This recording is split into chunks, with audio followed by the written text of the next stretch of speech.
Namaskaram.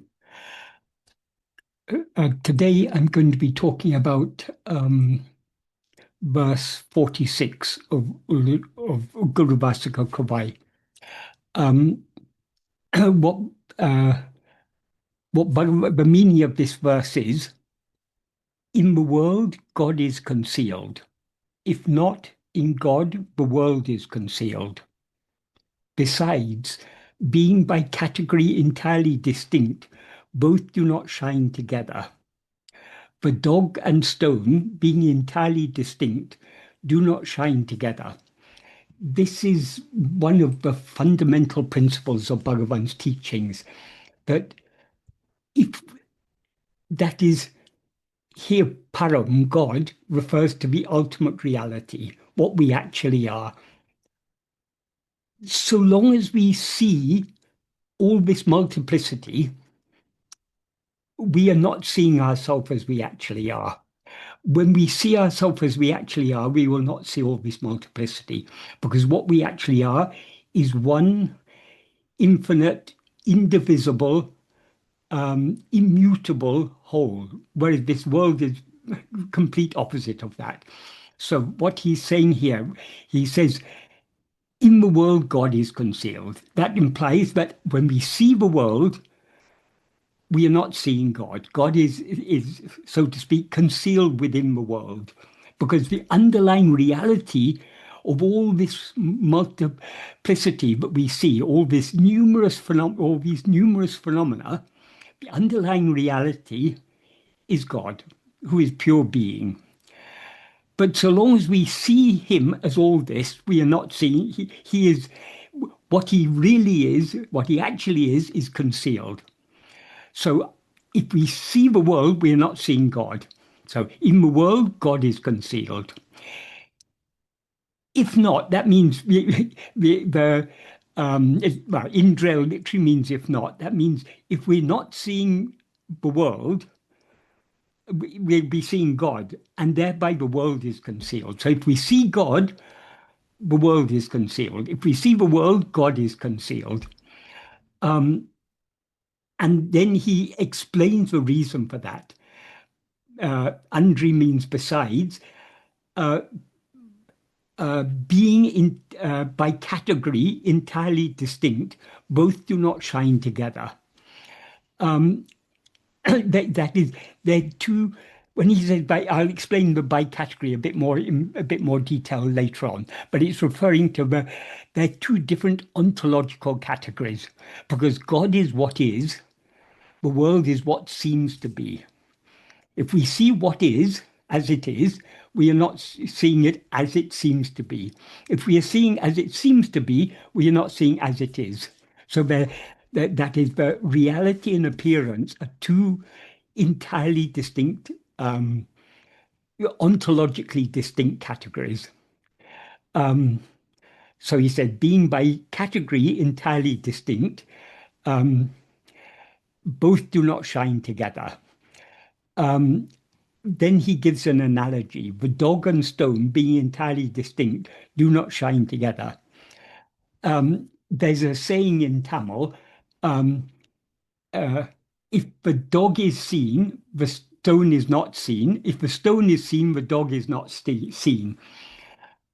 This has a deep philosophical meaning, but in common usage, it's come to have a different meaning. That is, in India, there are many stray dogs. So if a stray dog comes to, or a group of stray dogs come to bother you, people often just pick up a stone. And as soon as you pick up a stone, the dogs keep their distance because they know you're going to throw the stone at them. So people take it to mean that. But if you see the dog, you don't see the stone. But if you see the stone, then you don't. As soon as you see the stone, the dog disappears. That's how people normally take this saying. But actually, the original meaning of the saying is different. It's referring to a stone statue of a dog. If you see a stone statue of a dog, if you see it as a dog, as an actual dog, you're not seeing the stone. But if you see that it's just a stone statue, if you see it as stone, you're not seeing it as a dog.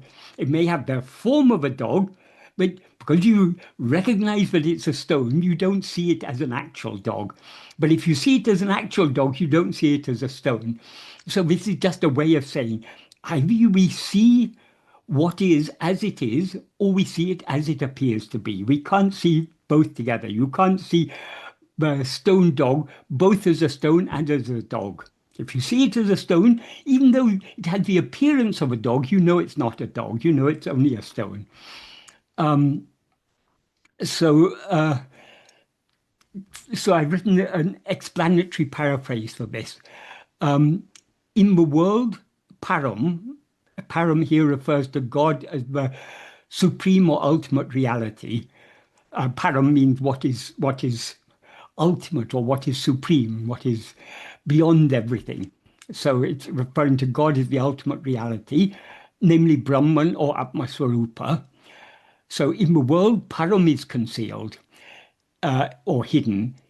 If not, that is when param is not concealed in the world. In param, the world is concealed. That is, we're not seeing param as the world, we are seeing it as it is, and therefore the world is concealed in it. That is, the world doesn't appear. Besides, here besides implies it could not be otherwise, because being by ontological category or class or division entirely distinct, both do not shine together. In a statue of a dog carved out of a stone, the stone and dog, being entirely distinct, do not shine together. Do not shine together means they're not seen together. You either see it as a stone or you see it as a dog. Sadhu Om has written a paraphrase of this in Tamil. The meaning of his Tamil paraphrase is the first part of the verse, he's taking it, he's connecting it with what Bhagavan says in Nana. So he's not using the words in the verse, but the words Bhagavan used in Nana, but it has the equivalent meaning. So the meaning of Sadhu Om's paraphrase is, when the world appears, Atma-swarupa, not appearing, is concealed. That is, instead of appearing, it's concealed. If not, when Swarupa appears, the world appearance is concealed.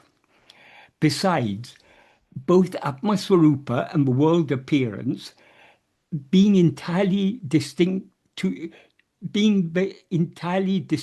categories referred to above, that's a reference to the previous verse, do not shine at the same time.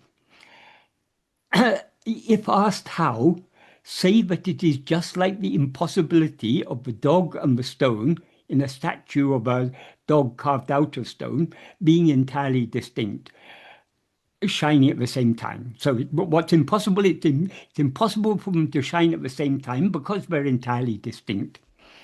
And then he gives a note. The meaning of his note is, in the original verse, what irendum vahipata vevera, both being entirely distinct, means is, and then he gives the explanation, the category or nature of Swarupa is not Namarupa, name and form.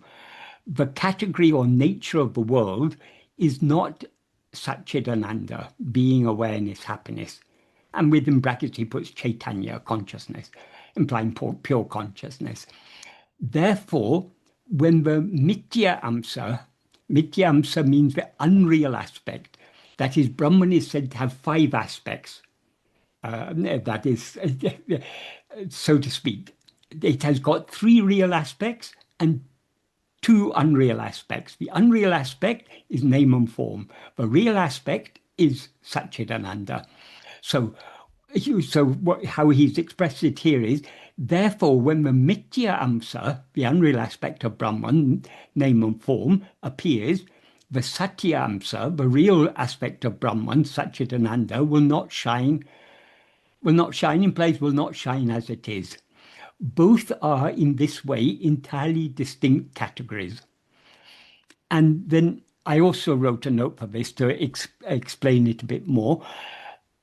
Just as stone is the reality or substance, whereas dog is just an appearance, a form, Atma-swarupa is the sole reality, the ultimate substance, namely Satchitananda, whereas the world is just an appearance, a series of names and forms. The reality is what actually is, whereas an appearance is what seems to be, even though it actually is not. So they are two entirely distinct ontological categories. So long as we see Atma-swarupa of the world, we do not see it as it actually is. And when we see it as it actually is, we do not see it as the world. Though I refer to Atma-swarupa here as it, which is third person, but it's just because of limitations of language, we refer to it as it. But we should always remember Atma-swarupa is not it, it's I, it's what we actually are. Just like Tattvamasi, Brahman is referred to in Tattvamasi as that, which is a third person. But the whole point of the Mahavakya Tattvamasi is what seems to be, what we mistake to be a third person is actually the reality of a first person. That you are, Tattvamasi. So just like Brahman is referred to conventionally as Tat, that, as if it were a third person. When I refer to Atma-swarupa as it, we should understand that though for the convenience of language, we refer to it as it, Atma-swarupa always is actually I. It's what we actually are. It's the reality of I. And then I go on to explain the analogy. That is, a stone statue of a dog can be seen either as an actual dog or as a stone, but cannot be seen as both simultaneously. Likewise, since Atma-swarupa is one, infinite, indivisible, and immutable, whereas the world is a multitude of finite, separate, and ever-changing phenomena, Atma-swarupa cannot be seen as it is and as the world simultaneously. So as Bhagavan says in the fourth paragraph of Nana, Manam Atma-swarupa Tenindru Velipadam Podu Jagam Tondrum. Ahayal Jagam Tondrum. So I'll explain the meaning of each sentence. The first sentence means when the mind comes out from Atma-swarupa, the world appears. When again here, when he said the mind comes out from Atma-swarupa, that's again just a way of saying it, but there's no coming out of Atma-swarupa because Atma-swarupa is the infinite whole. But so what comes out here means it's a metaphorical way of saying when within this Atma-swarupa, when the mind appears. So it comes out, it shouldn't be taken literally here. It's when it appears as if out of it, but actually it's never anything other than that. And then he says in the next sentence, Ahayal, therefore, Jagam Tondram Podu, when the world appears, Swarupam Tondradu, Swarupa does not appear. Swarupam Tondram, within brackets, Prakasikam Podu, when the world appears, within brackets, shines, Jagam Tondra, sorry, when Swarupa appears, shines, Jagam Tondradu, the world does not appear. So either we see Swarupa or we see the world. We cannot see both together. This is a very, very important principle. Many people have an idea. They say the jnani sees the world as self, as the self. Often they put it in that way. That is like saying, I see the snake as a rope. If you see, what's actually there is only a rope. If you mistake the rope to be a snake, you can say the rope is seen as a snake. That means what you're actually seeing is a rope, but you're mistakenly taking it to be a snake. But if you say the other way around, the snake is seen as a rope, what does that mean? What was previously taken to be a snake is recognized to be a rope. So if you see the rope, if you see the snake as a rope, you're not actually seeing any snake at all. You're seeing only the rope. So when it is said, the jnani sees the world as Brahman or as himself, itself, That doesn't mean that you're seeing all these names and forms and you're seeing them all as yourself. That makes no sense at all, because what we are is one. We cannot be, if we see many, we are not seeing ourselves as we actually are. So when it is said the jnani sees the world as Atman, as itself, what the jnani is actually knowing is only Atman, only Swarupa, nothing other than Swarupa. What we are all mistaking to be a world of multiple phenomena is what the jnani sees as himself. It's as simple as that. So we shouldn't have an imagine, because the confusion people have is because Bhagavan, any jnani, but let's take Bhagavan as an example. Bhagavan has appeared in name and form as a human, as if he's a human being like us.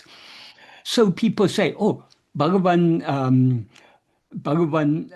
saw the world just like we're seeing it. He answered people's questions. He wrote verses. He cut vegetables in the kitchen. He went around Arunachala.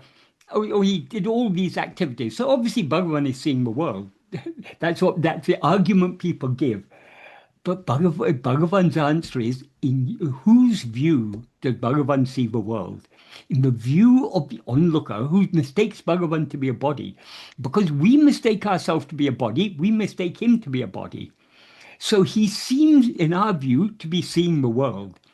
But what he's actually seeing is only himself. So long as we cannot, um, so long as we do not recognize that though Bhagavan appears in as if he were a human being like us, he's not at all a human being. He's the one infinite space of Satchidananda. So it, uh, it's our limitation that we impose upon him by seeing him as a name and form, and therefore in our view, he seems to be uh, knowing the world. If we ask him questions, he answers, and so on and so forth. So we need to distinguish what the jnani seems to be, namely a person, from what the jnani actually is. Bhagavan often used to say, jnana me jnani. Jnana alone is the jnani. Jnana in this context means pure awareness. Jnani is the one who knows pure awareness. Who can know pure awareness other than pure awareness? That is, pure awareness can never be an object of awareness. So to know pure awareness, we must be pure awareness. So the jnani is nothing but pure awareness itself. That's what Bhagavan meant when he said, jnana me jnani. Jnana alone is the jnani. Um, does anyone have any questions about this verse? Sir, I have a question on this. Yes. So, sir, there is one more similar analogy of this duck and this swan. Swan. Yes. Yes, sir. Could you please explain that also, sir? Duck and swan. Yeah, Do, something like that. There's one no, design. I think what you mean is the duck and rabbit. Yeah, It, duck and rabbit, duck and rabbit. Yes, sir. it's a Similar. drawing Yeah, it's a of drawing. you can either see the two things rise. You've got a roundish head and Yes, two things sticking out. You can yes, either see it, if you see it as two ears, it looks like a rabbit. But yes, you can also see it as the beak, as an open beak of a duck. So yes, it's just that is all these you can't see the same thing. You can't see it at the same time as both a duck and a rabbit. Either you see it as a rabbit or you see it as a duck. You can't see it as both simultaneously. And so, actually, if you look at if there are many examples, you can if you Google the duck rabbit, you can see pictures on the internet. If you look at any picture, if it's been done well, you can actually switch between seeing it as a duck and seeing it as a rabbit, but you can never see it as both simultaneously. If you see it as a rabbit, you're not seeing it as a duck. If you see it as a duck, you're not seeing it as a rabbit. So that, yeah, that's a similar illustration. We can't see, we can see only as one thing. I would just add one more thing here. A term that is often used in Indian philosophy is nama rupa, name and form. Some people, even I've read some very renowned Indian philosophers. I've forgotten, there was one Indian philosopher who wrote a whole book on India, that is a book in English on Indian philosophy back in the 1930s. One of the things he wrote was, it's not clear why they say name and form rather than form and name, because you would think that form comes first and then comes name. But it seems to me the reason for saying name and form is what we see. Name is what we see it as. And what is more prominent than what we see is what we see it as. Actually, there's only one thing, but what we are all seeing is just one thing. That is ourself. But we're seeing it as all this multiplicity. So the nama refers to what we see it as. What's actually lying on the ground is just a rope. But if we see it as a snake, the snake is a mere name. But that name takes prominence over the form, because the form is what we're seeing, whereas the name is what we're seeing it as. I think it seems to me that is the reason why this term nama rupa is used. Very seldom do you ever read about rupa nama. It's almost always expressed as nama rupa, because the nama refers to what we see it as. All perception of any sort is an interpretation. That is, we are seeing this. If you think that purely in physical, even if you think that in purely physical terms, through the eyes, light enters the eyes and it falls on the retina, and it stimulates cells in the retina. That sends some electrochemicals signals to the brain. The brain processes that. But somehow the mind, out of all that information, it creates this world appearance. Or about sound. We now you're just hearing, the sound is just vibrations in the air. But we're not hearing just vibrations, we're hearing words, and the words have meaning. So the whole process of perception, even if you want to say purely from a physical point of view, there's a huge amount of interpretation. So when you hear a language that you're not familiar with, it's all just strange sounds to you. But when you hear a language that you're familiar with, you're not just hearing sounds, you're hearing words, and the words have meaning. So it's all the mind is interpreting everything. So at the most basic level, what we're actually seeing is only ourself.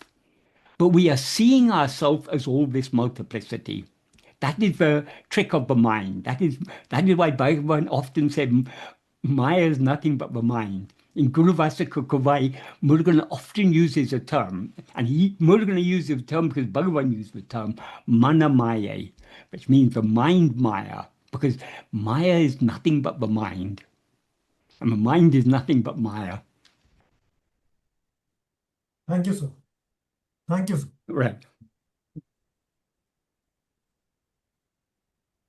The next question is, before we are fully awake, is there any way we can know how exactly a jnani sees the world? Are they seeing or experiencing anything at all in the way we see the world?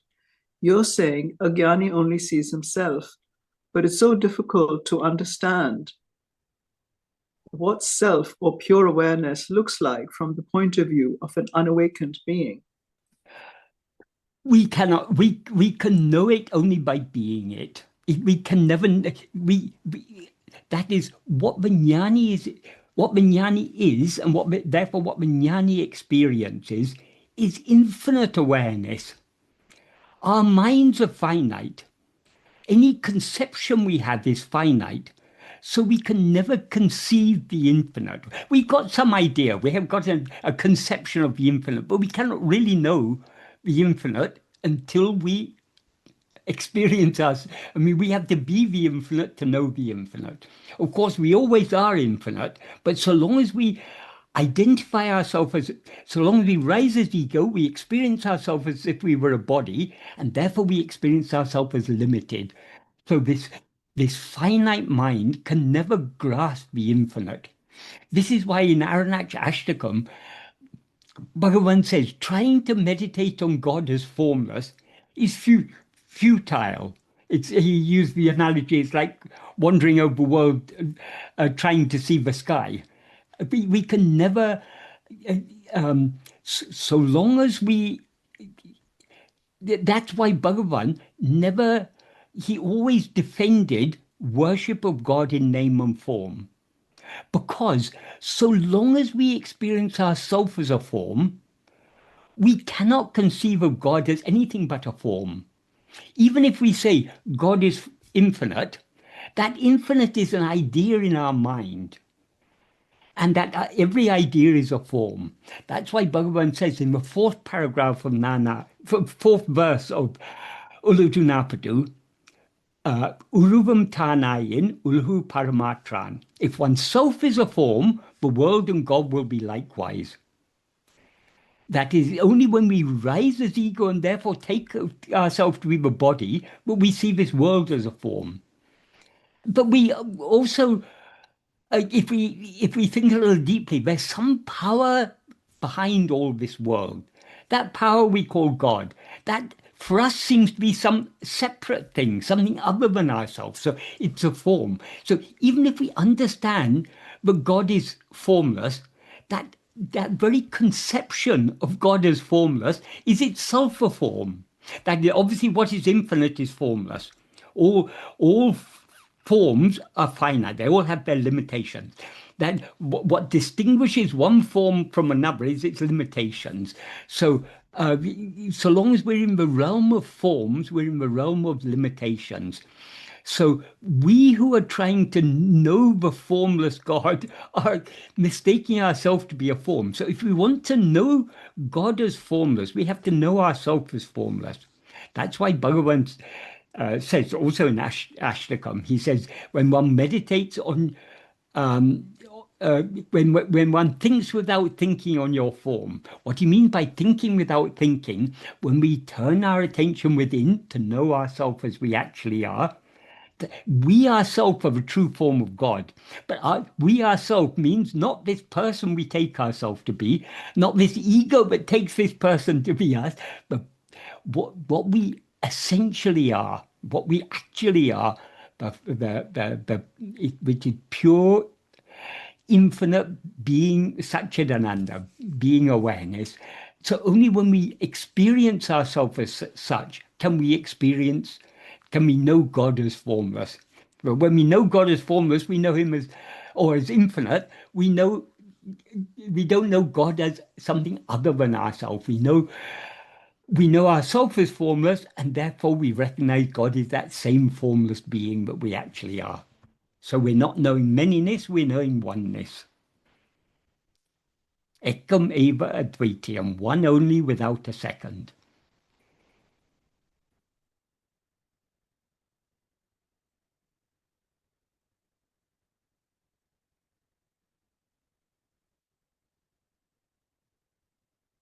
So rather than trying to conceive of what is the state of a jnani or how the jnani is experiencing the world, let us try to know what we ourselves actually are, because that is the only way to know, to experience for ourselves how the jnani is experiencing everything.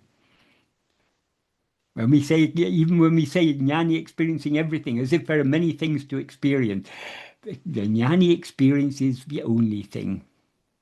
The jnani experience is all there is, in the sense of the only thing there is.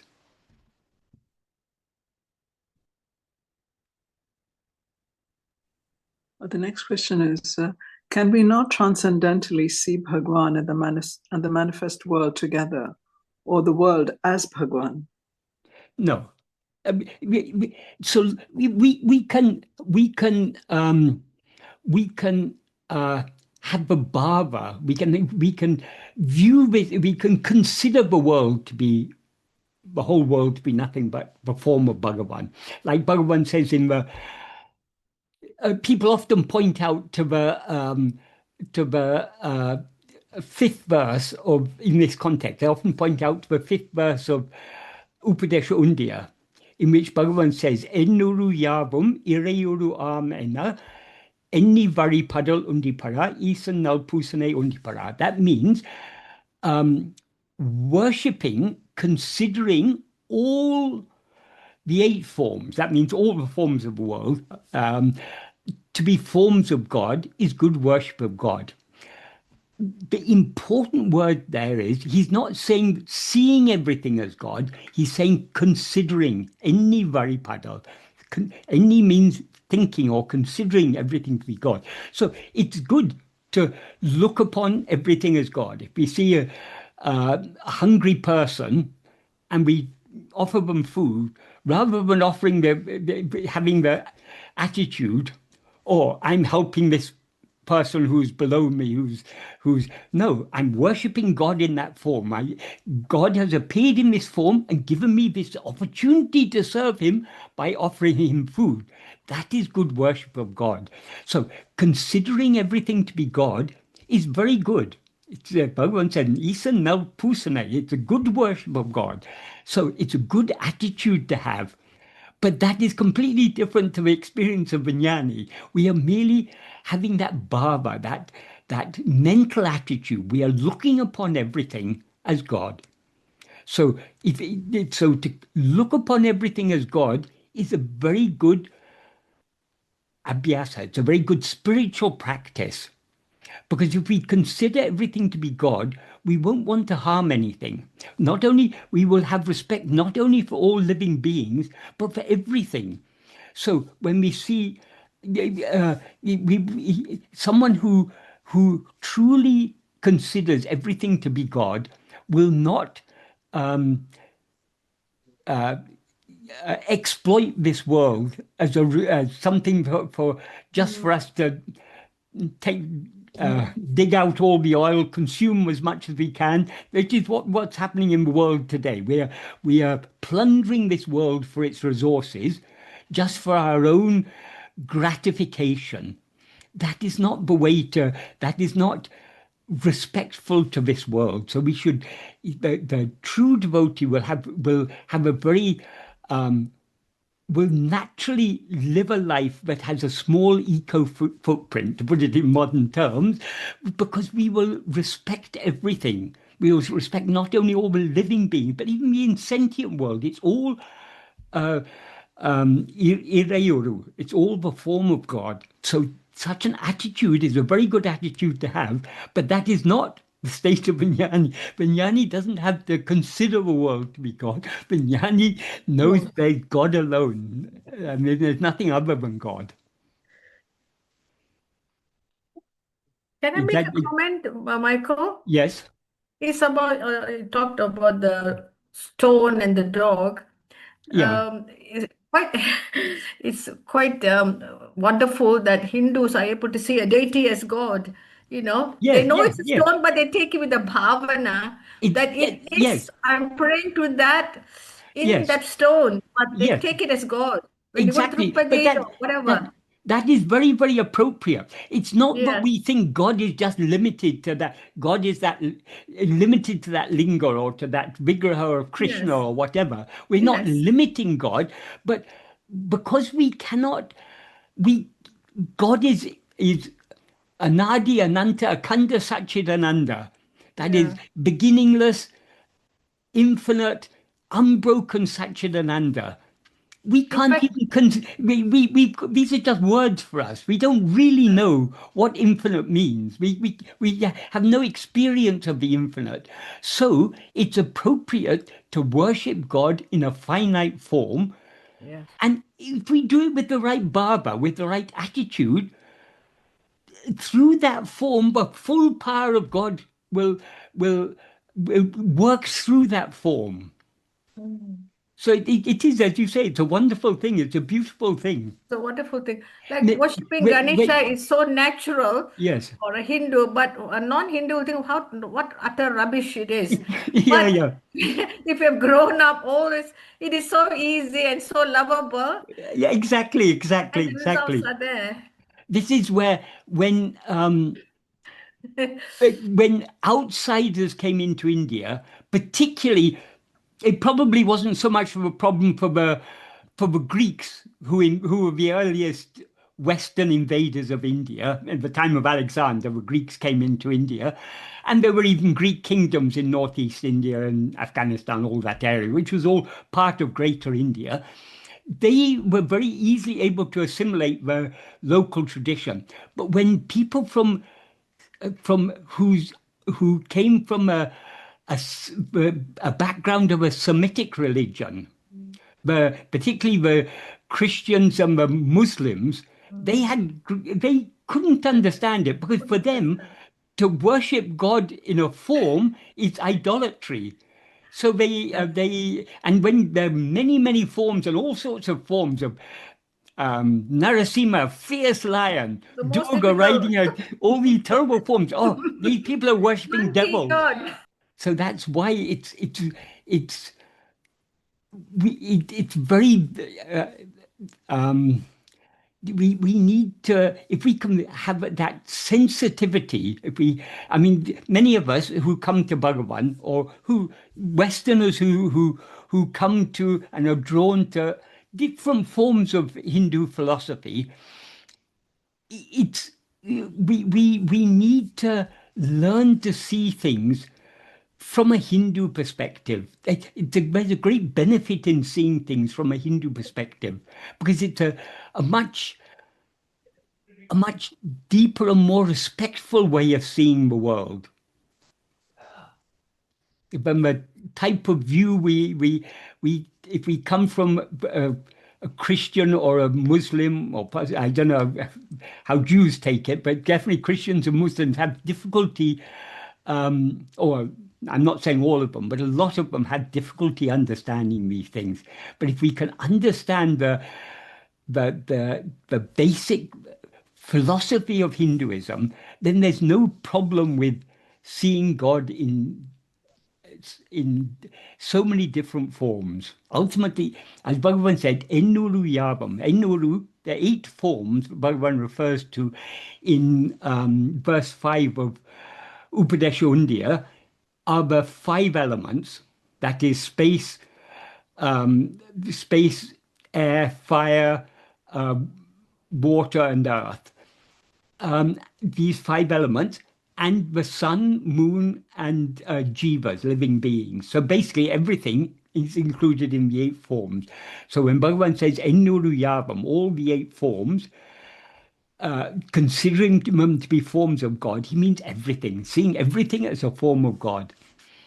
So if we understand the philosophy behind it, then we have no problem with, then we can see the beauty of this worship of God in name and form. Myriad names and forms we have in India. We have, as Vasanta was saying, we have Ganapati, we've got Hanuman in the form of a monkey, we've got Shiva in the form of just a stone pillar, a linga. We've got all the beautiful forms of Rama and Krishna, or Krishna dancing with so many hundreds of gopis. All this is very confusing for people who don't understand the underlying philosophy behind all these things.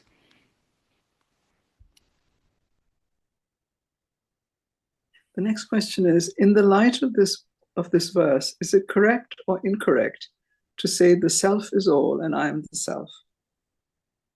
Yes. Well, if the self is all, I can't be. Well, firstly, the self, when we say the self, it's not the self, it is myself. So definitely I is included in that. Yes, everything is. In the 7th paragraph of Nana, Bhagavan begins by saying, Yatharthamai ulludu Atma Swarupamandre. What actually exists is only Atma Swarupa. Atma Swarupa is a very nice term. That is, Swarupa, it's a compound of two words. Swa means own, one's own, and Rupa means form. But Swarupa is not a form, that's a metaphorical way of referring to it. So Swarupa refers to what something essentially is. So Atma means ourself. Atma Swarupa is what we essentially are, what we actually are. So what Bhagavan says, what actually exists is only Atma Swarupa. Then he says the world, soul, and God are just appearances in it, like the silver seen in a shell. He said these three appear simultaneously and disappear simultaneously. That is, only when we rise as ego do we see the world, and does there seem to be a God as a separate entity. So in waking and dream, we see a world and we conceive of a God as a separate entity, because we're seeing ourselves as a jiva. In sleep, when jiva subsides, the appearance of the world and God also subside along with it. So he ends up by saying, Yatatmai uludu Atmaswarupamandre. What actually exists is only Atmaswarupa. Jagajiva Sipil Velipol, Adil Karpanegal. The world, soul, and God are fabrications in it, like silver in a shell. Ive mundrum ekakalatil tondri ekakalatil marikindrana. These three appear simultaneously and disappear simultaneously. Then he says, Swarupa me jagam. Swarupa alone is the world. Swarupa me nan. Swarupa alone is I. Swarupa me Ishwaran. Swarupa alone is God. Ellam Shiva Swarupamam. Everything is Shiva Swarupa. But when he says Swarupa alone is the world, what we have to understand from that is Swarupa alone is what appears as the world. That is, Swarupa is not all these mountains and trees and hills and roads and oceans and all these things. This is that is Swarupa is what appears as all these things. It's that these things are not what the real nature of Swarupa. So when we see Swarupa as it is, we're not seeing all these names and forms, but the underlying substance of all these things is Swarupa. So Swarupa alone is what appears as the world. Swarupa alone is what appears as ego. Swarupa alone is what appears as God. Everything is Shiva Swarupa. Everything is nothing but that one Swarupa, which is Shiva.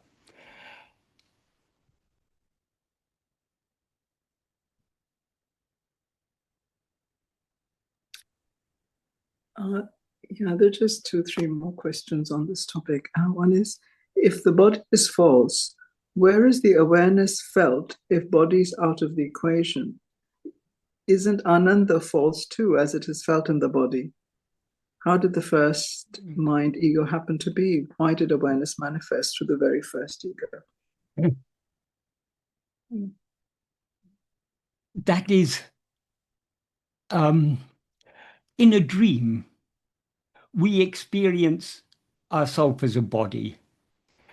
And in that body, we may, for example, we may be doing something we enjoy doing. We may be walking in the forests or something, or we may be eating very tasty food or watching a very interesting movie. All these things, we experience joy from the world, and that joy seems to be experienced within the body.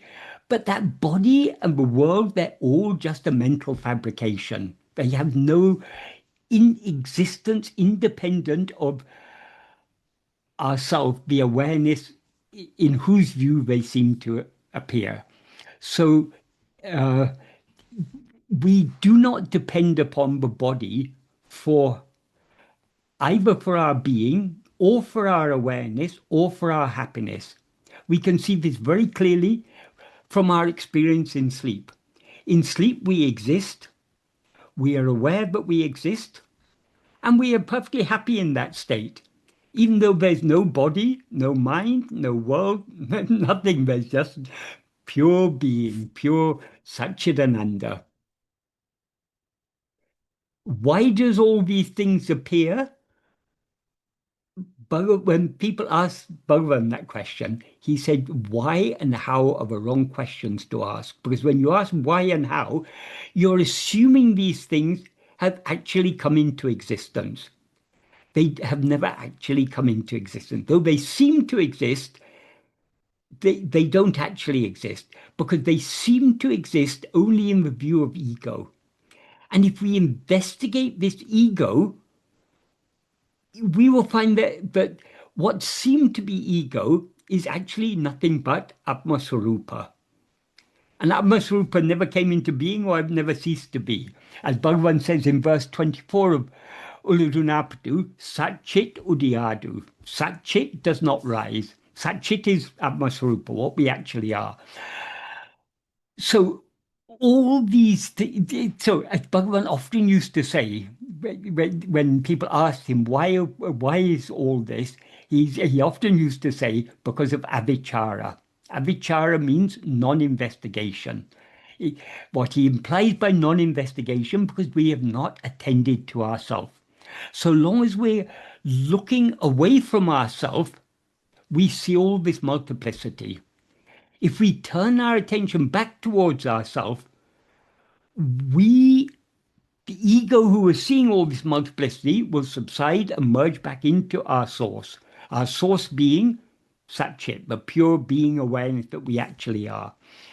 So there's trying to explain why these things appear or how they appear is like trying, Bhagavan often used to say, it's like trying to explain or asking why the son of a barren woman was born. How was the son of a barren woman was born?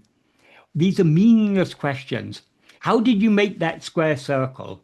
Why did you make that square circle? These are meaningless questions because there's no such thing as a square circle. There's no such thing as the son of a barren woman. If a woman has a son, she's not barren. If she's barren, that means she doesn't have any children at all. So the son of a barren woman is a term that is often used in Indian philosophy for the equivalent of a square circle. It's something that is impossible. It's a self-contradictory concept. So to ask how the son of a barren woman was born or why he was born is an answer. It's a question that can never be answered. In the same way, asking why Maya came into being, how Maya came into being, or why ego rose, how ego rose, these are meaningless questions because you're asking for an explanation about what doesn't actually exist. It seems to exist only because of our non-investigation, because we haven't attended to ourselves. Haven't attended to ourselves deeply enough, keenly enough to see what we actually are.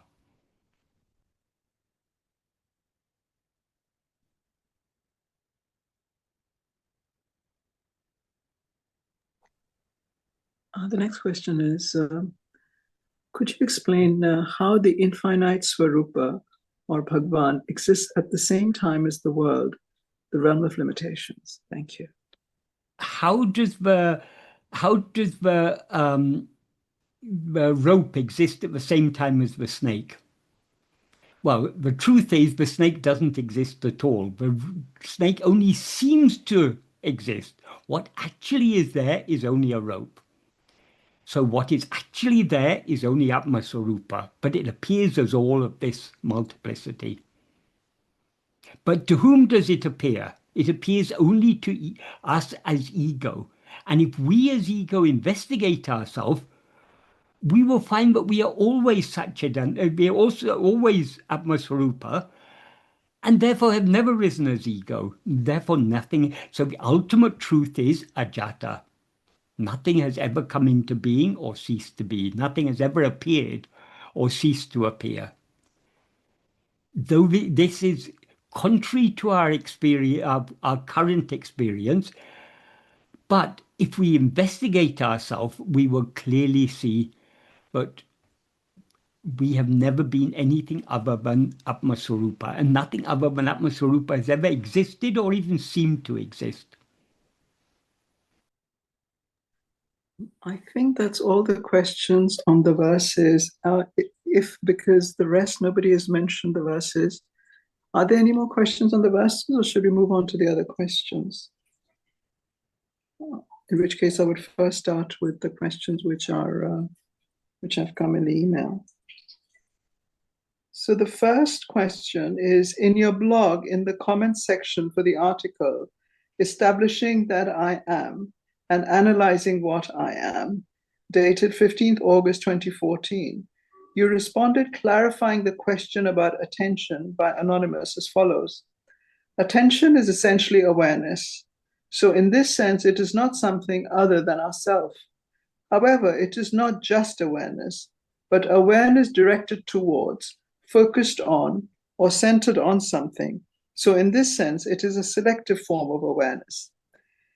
And then a couple of paragraphs later, you said, when, instead of experiencing ourselves as we actually are, we experience ourselves as an ego, a mere thought called I, we experience the appearance of many other things.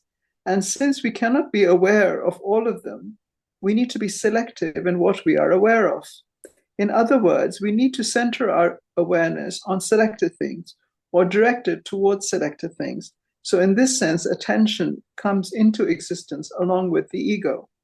And later, clarifying further, you said, the ego is what attends to anything, either to itself or to any other thing. So attention is the selective awareness that it has of whatever it happens to attend to.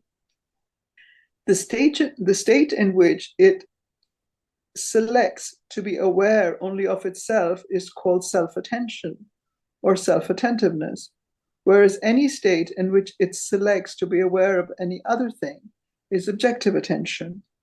The ego comes into existence only by attending to anything other than I, and it is sustained and nourished only by attending to anything other than I.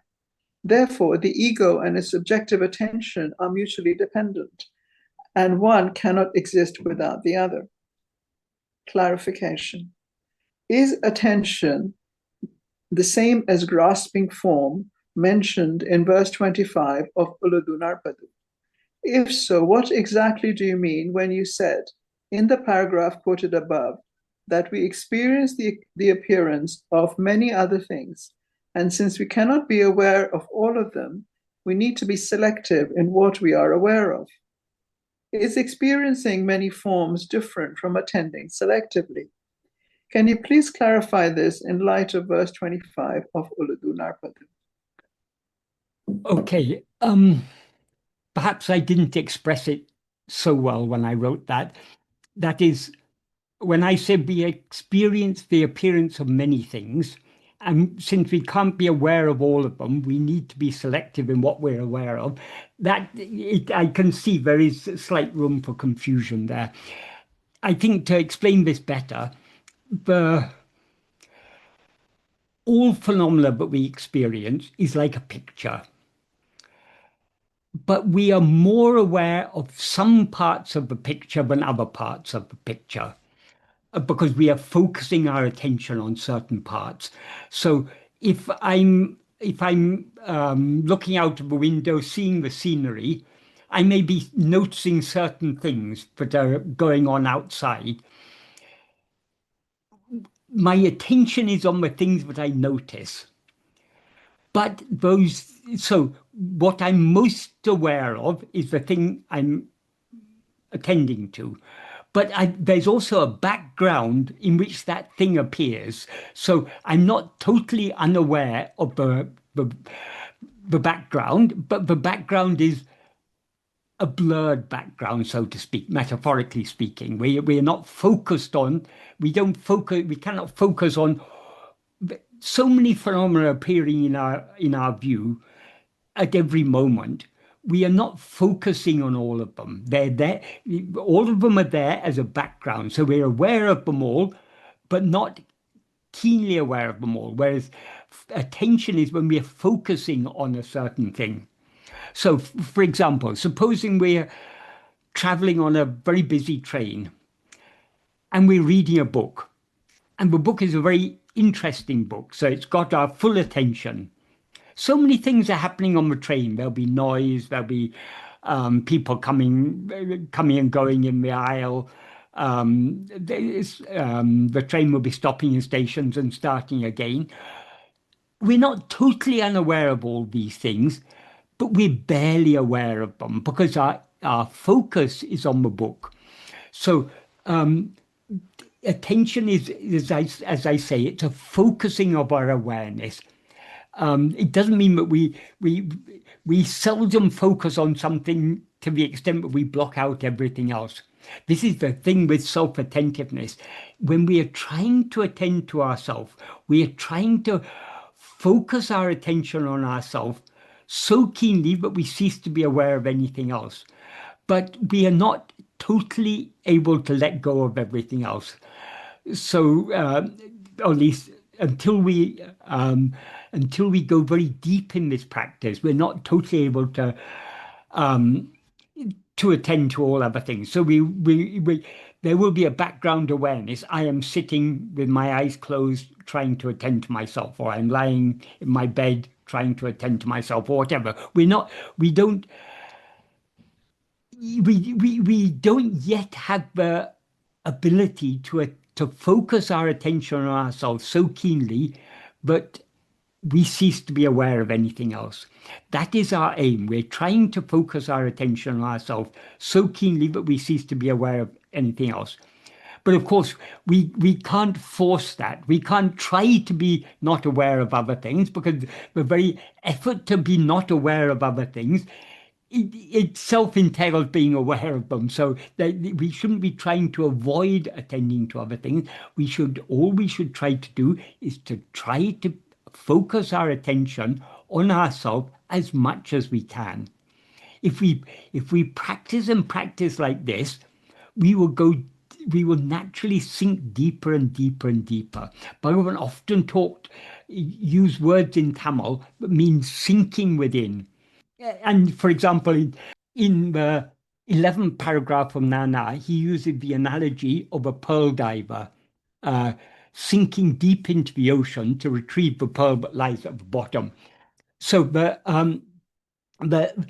in English translation, the word that he used for mean sink or subside can also mean dive. So it's often translated as diving. But I prefer to translate as sinking, because it's not, diving sounds a very active thing.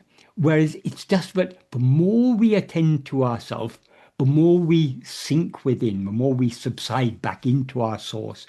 So I think it's more appropriate to translate those Tamil words, but Bhagavan uses in such context as sinking within rather than diving within. So how do we sink within? By attending to ourselves. How do we go deeper? By persevering in the practice.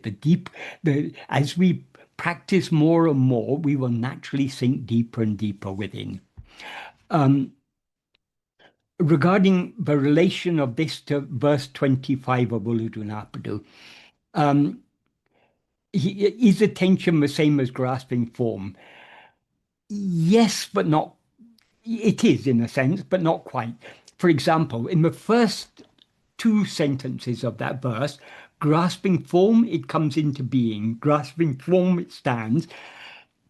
The form that is referred to there is the form of a body.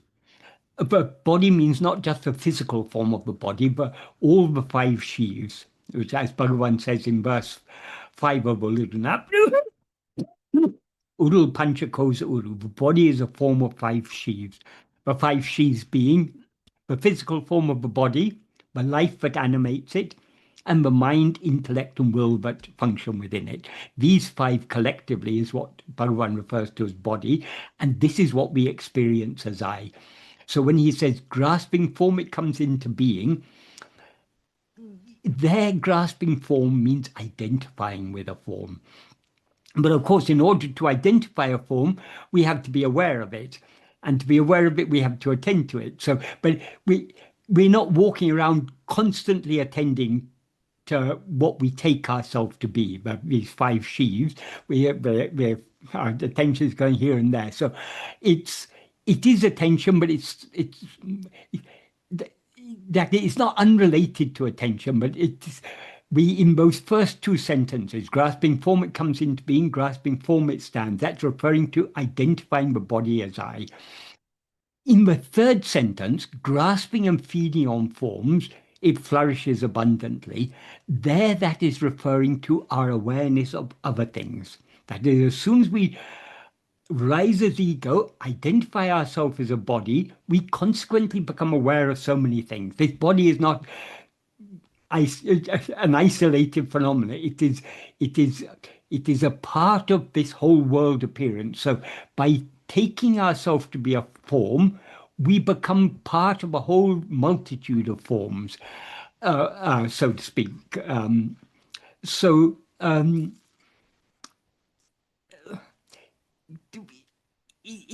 mean, definitely in the 3rd sentence, when he says grasping and feeding on forms, definitely that is implying constantly attending to things other than ourself.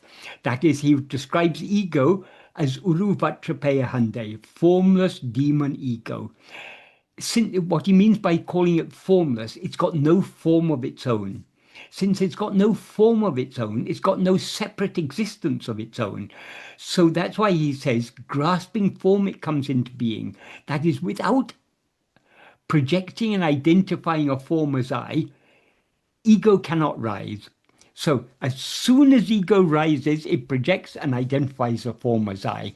So which comes first? It's rising or it's projecting? They're simultaneous. They're not, that is the rising, the projecting of the body and the identification with the body, they're all one thing essentially. It's not that one comes first and then followed by another, followed by another. They all happen simultaneously.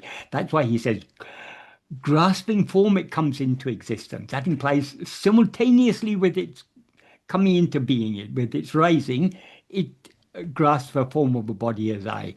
And that form of the body doesn't exist independent of ego. So the rising as ego entails projecting and taking a body to be I. And once we've taken a body to be I, then we become aware of so many things and we attend to one thing after another. So it definitely attending to anything is grasping form. But there's slightly more to grasping form than just attending. It's very closely related, but it's something very subtle. That is, how do we project and identify a body as I? It's something very, very subtle. But we need not concern ourselves about this. The thing is, so long as we are attending to anything other than ourselves, we are grasping form. So attention is definitely grasping form. Grasping form is slightly more than attending. That is, grasping form does mean being aware of that, but in the case of the body, it's not just being aware of the body, being aware of the body as ourself. But as I say, the important thing is attending to anything other than ourselves is grasping form.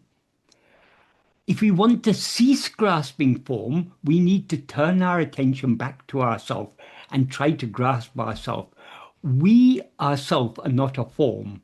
So by attending to ourselves, that means by attending to our being, to the fundamental awareness I am, we are we are grasping that which is formless, and thereby we're letting go of the form.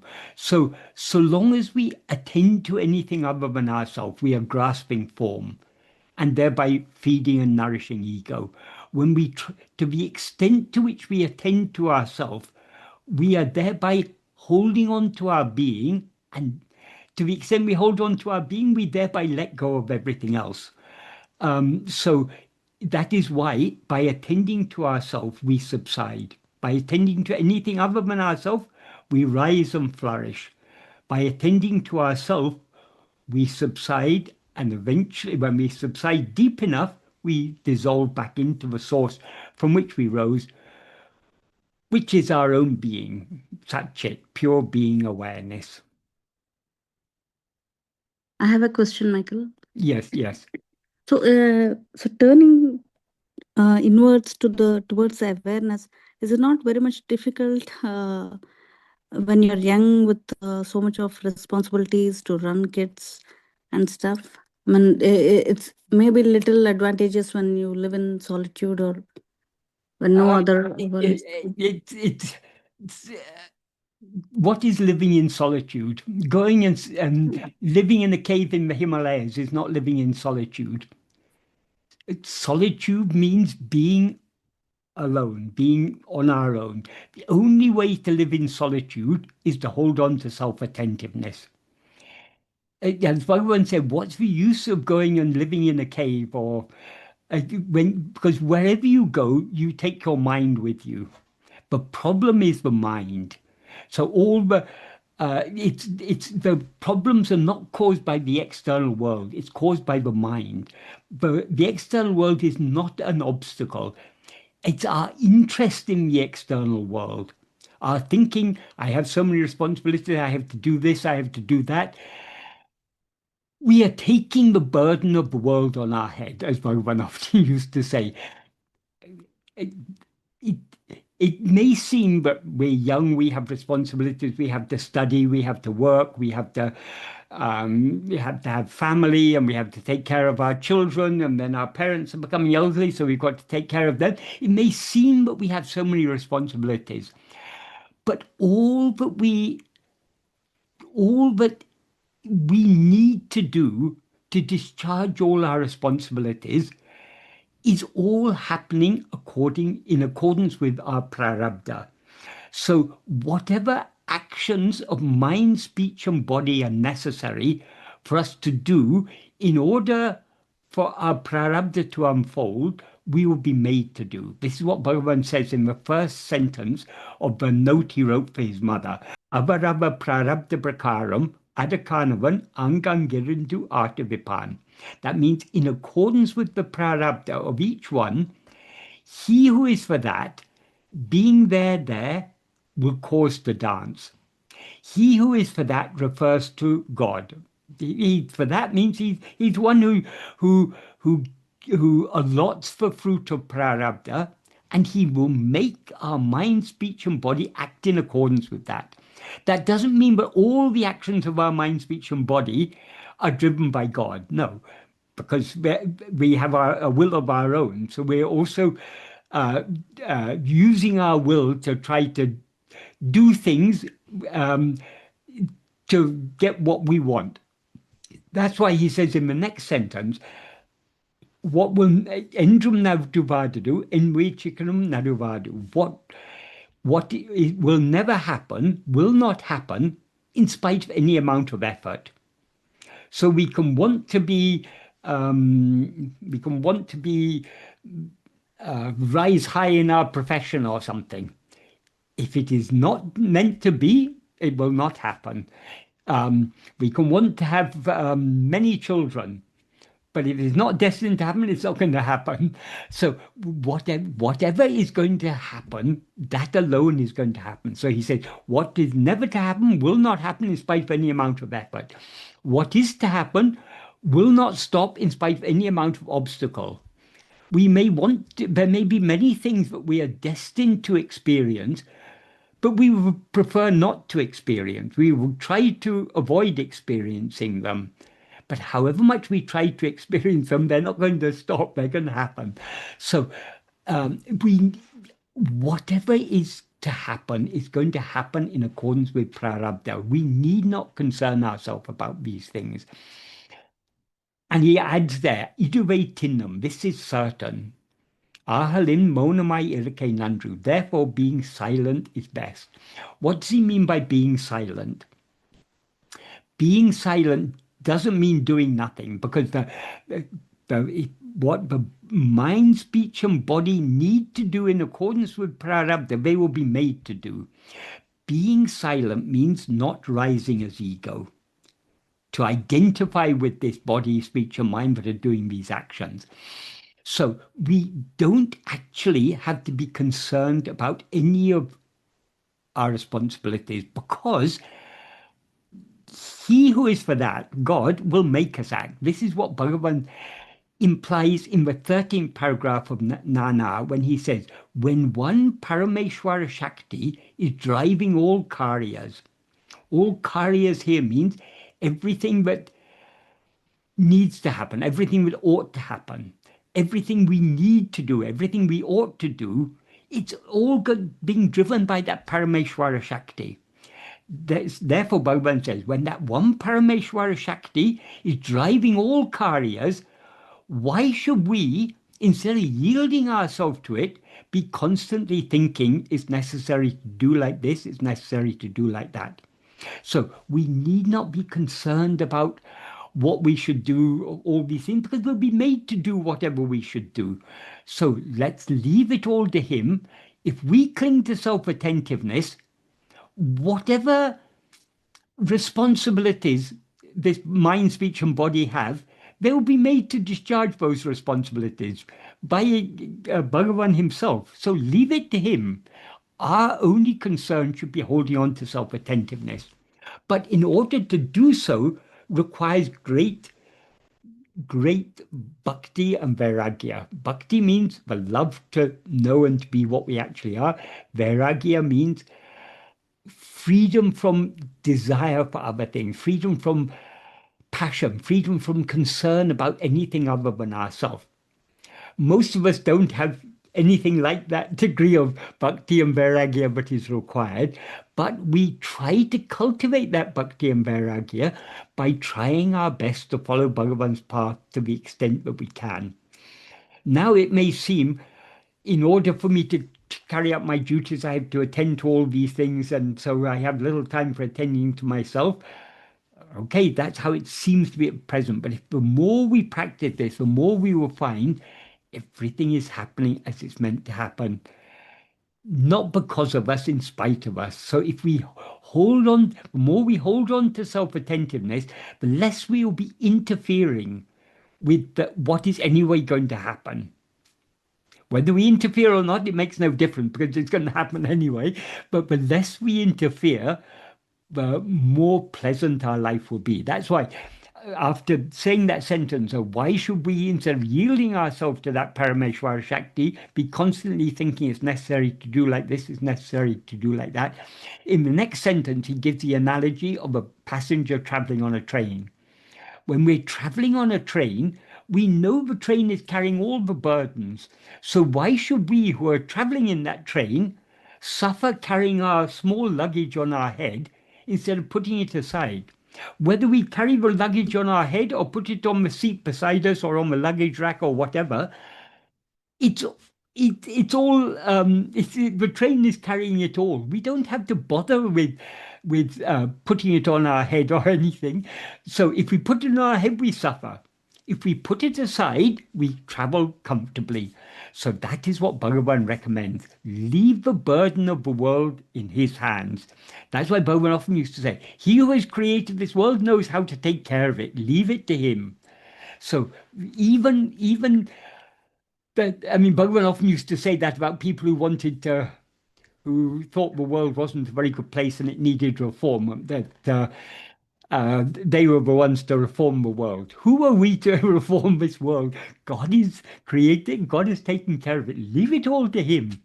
Our only responsibility is to surrender ourselves to him by holding on to self-attentiveness. and thereby subsiding back deep back within.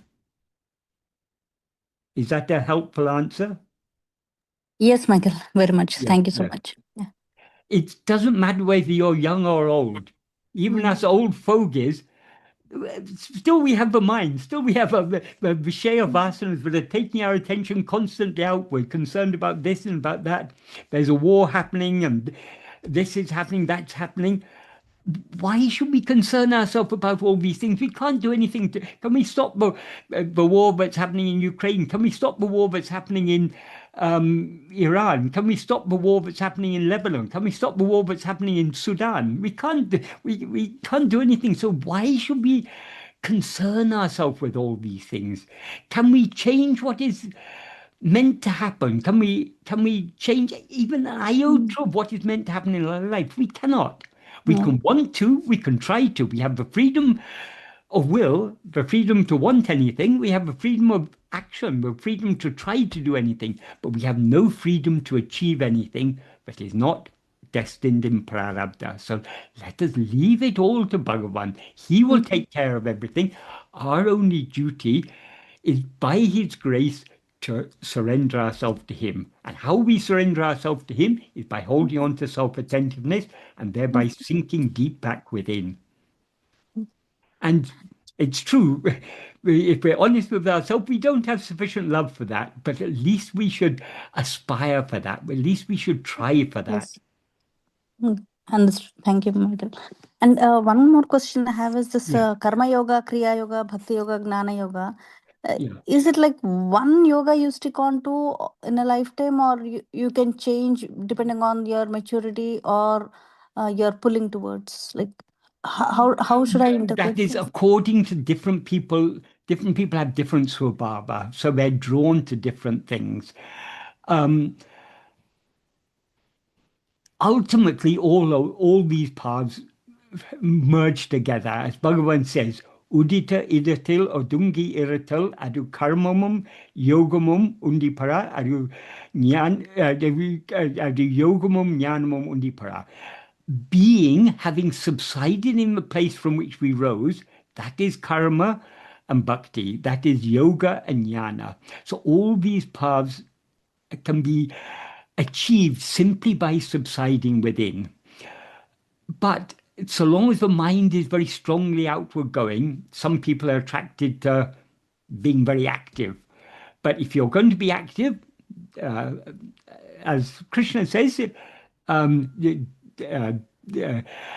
have a right to the action, not to the fruit thereof. So do it without desire for the fruit.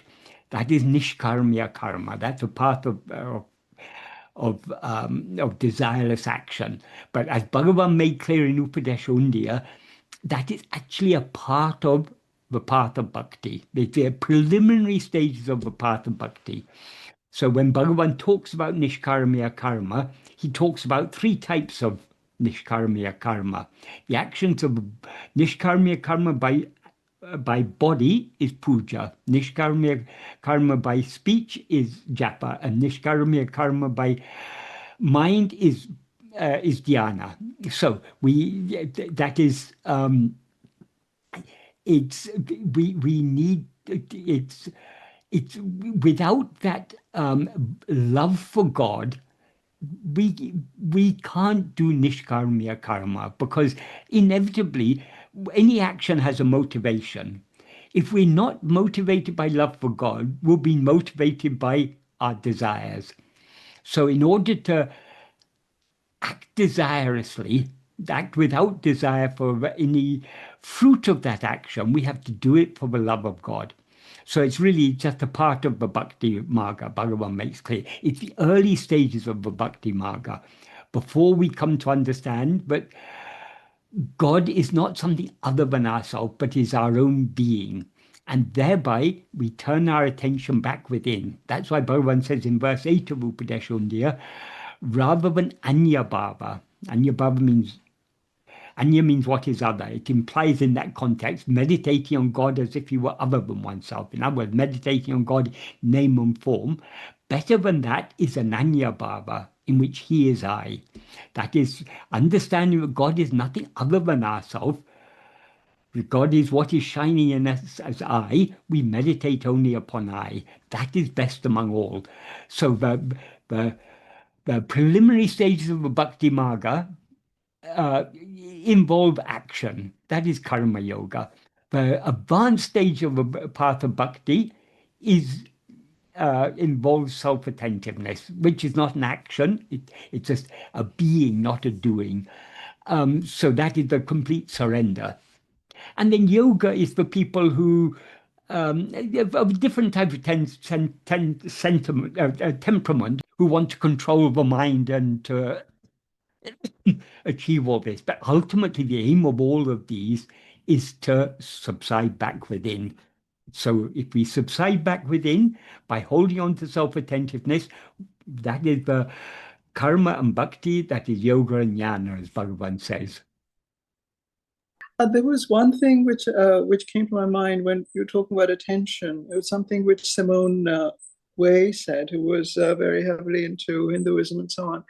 And she had a way of distinguishing two types of attention. One was attention which is pure receptivity, and which is a kind of a waiting without waiting, which is what leads to God, to that sort of absence, to God as absence, to the sort of purity of God.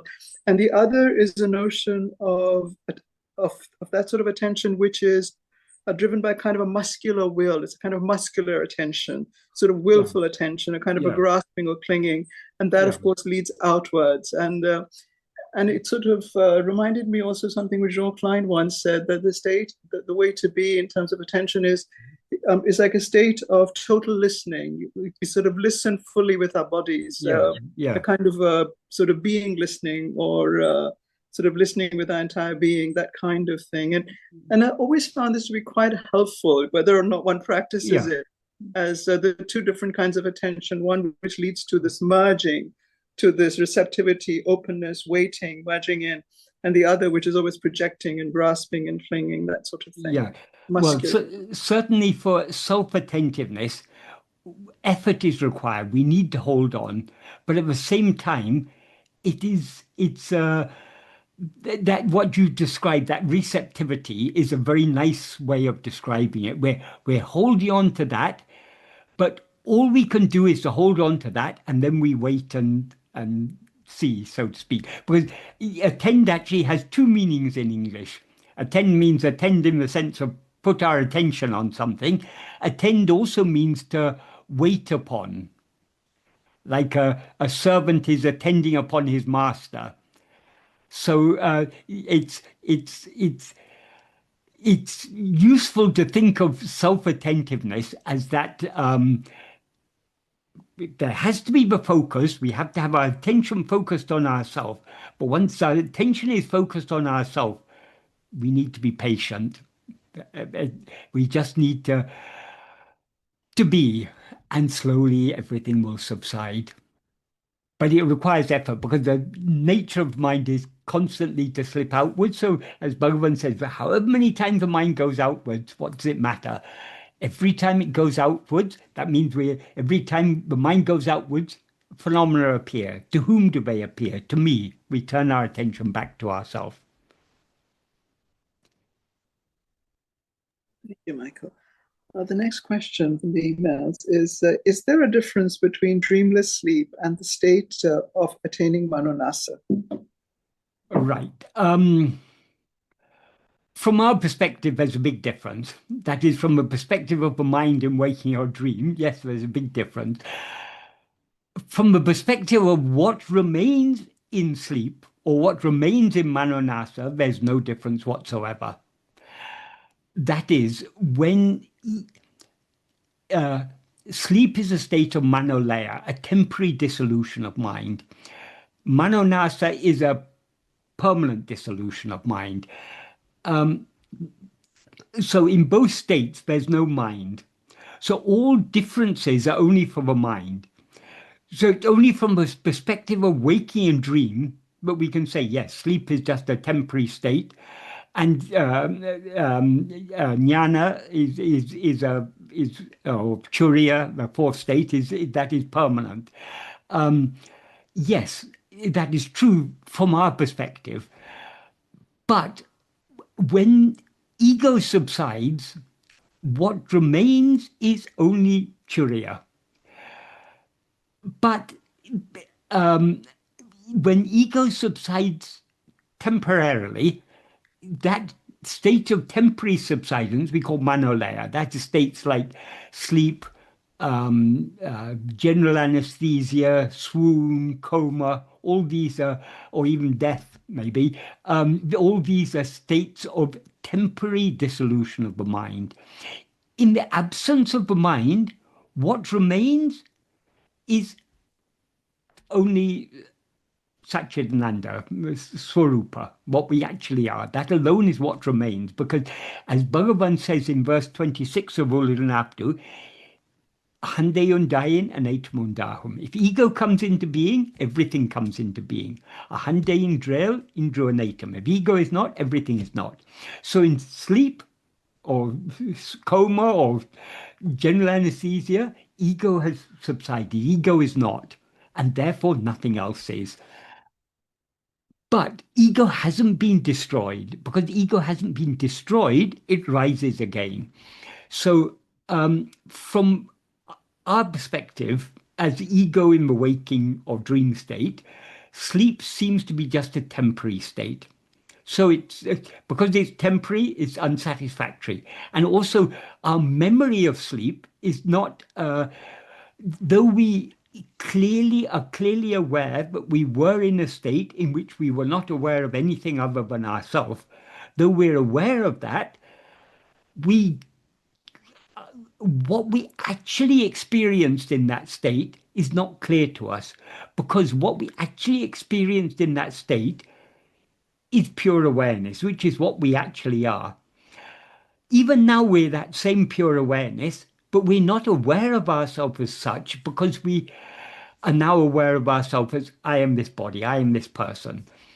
So the same ajnana that is concealing what we actually are here and now is also concealing what we were in sleep. So from the perspective of mind in waking and dream, sleep is a rather unsatisfactory state. Firstly, it's temporary. And secondly, it doesn't seem from our perspective to be the infinite happiness that it actually was. Because that has been covered over now by our rising as ego. So there seems to be a difference between dreamless sleep and turiya, our real state, which is what remains after manonasa. There seems to be a difference from our perspective, but actually there's no difference. The difference is only from the perspective of ego, not from the perspective of the pure awareness that we actually are. Next question is the argument we love ourselves and happiness is the cause of love, and therefore our real nature is happiness, an obvious argument? Don't you think that love of ourselves is not based on happiness alone, but an act of individual existence? Please elucidate on this idea that I love myself, and the reason for this is that I am happiness. I'm aware that this is one of the fundamental principles of Bhagavan's teachings, which motivates us to attend to ourselves, along with the happiness of sleep, which is devoid of mind. So I'm trying to understand this idea properly. Is it an obvious argument? It's obvious to some, not obvious to others, because it's a very deep and subtle argument. So many of the arguments upon which that we are taught when we study Bhagavan's teachings or study Advaita, many of the arguments, either we grasp them or we don't grasp them. For example, the fact that we're aware in sleep. This is a fundamental principle of Bhagavan's teachings and Advaita more generally. For some of us, it's very obvious. For some of us, it's not very obvious because it is a very deep and subtle idea. This argument that Bhagavan gives, this is referring to what the argument that Bhagavan gives in the first paragraph of Nana. It's an argument that requires very careful thought and very careful observation. If we don't think about it deeply, it will seem not very obvious. But if we think about it deeply and try to put into practice what Bhagavan is saying in that paragraph, then it becomes clearer and clearer. To put it another way, to the extent to which we practice self-attentiveness, this argument becomes very obvious. But if we've never practiced self-attentiveness or never even tried to practice self-attentiveness, it'll all seem a bit vague and not very certain. I'll just read the meaning of the first paragraph of Nana, in which Bhagavan gives this argument. Since all beings like to be always happy without what is called misery, since for everyone the greatest love is only for oneself, and since happiness alone is the cause of love, cause for love, in order to obtain that happiness, which is one's svabhava, one's own being, which one experiences daily in dreamless sleep, which is devoid of mind, oneself knowing oneself is necessary. That is, he packed a lot into a single sentence. Firstly, there are 3 since clauses. The first, so these 3 since clauses are what they call the premises of the argument.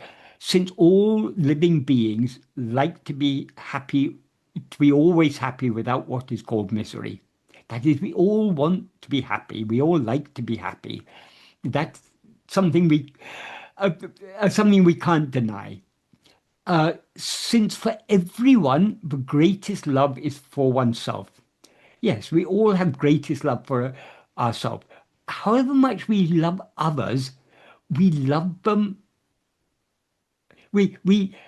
If someone is always contributing to our happiness, or if we think they may contribute to our happiness, or that they have the potential to contribute to our happiness, we will love them. If they are constantly giving trouble to us, it's very hard to love them.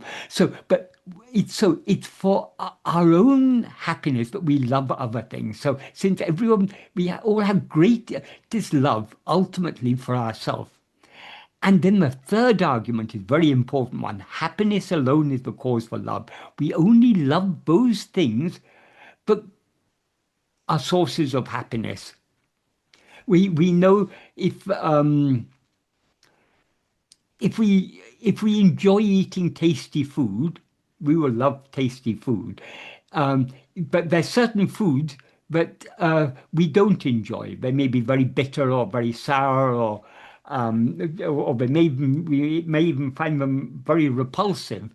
We won't have love for those things. So we love naturally those things that give us happiness, or that they don't actually give us happiness, but seem to give us happiness, seem to give us pleasure. Those are the things we love. So based on these three principles, we always want to be happy. We always like to be happy. We have greatest love for ourselves, and happiness alone is the cause for love. What do we have to infer from this? Since we have love for ourselves, we ourselves must be happiness. That's the first part of the argument. Then he goes on to develop that argument and beyond that. To obtain that happiness, which is one's own being. Why is it our own being? Well, I mean, he's already established that it's our own being, but another reason why it's our own being, because we experience it daily in sleep, which is devoid of mind. Since sleep is devoid of mind, it's devoid of everything other than ourself. The only thing that exists and shines in sleep is ourself, our own being.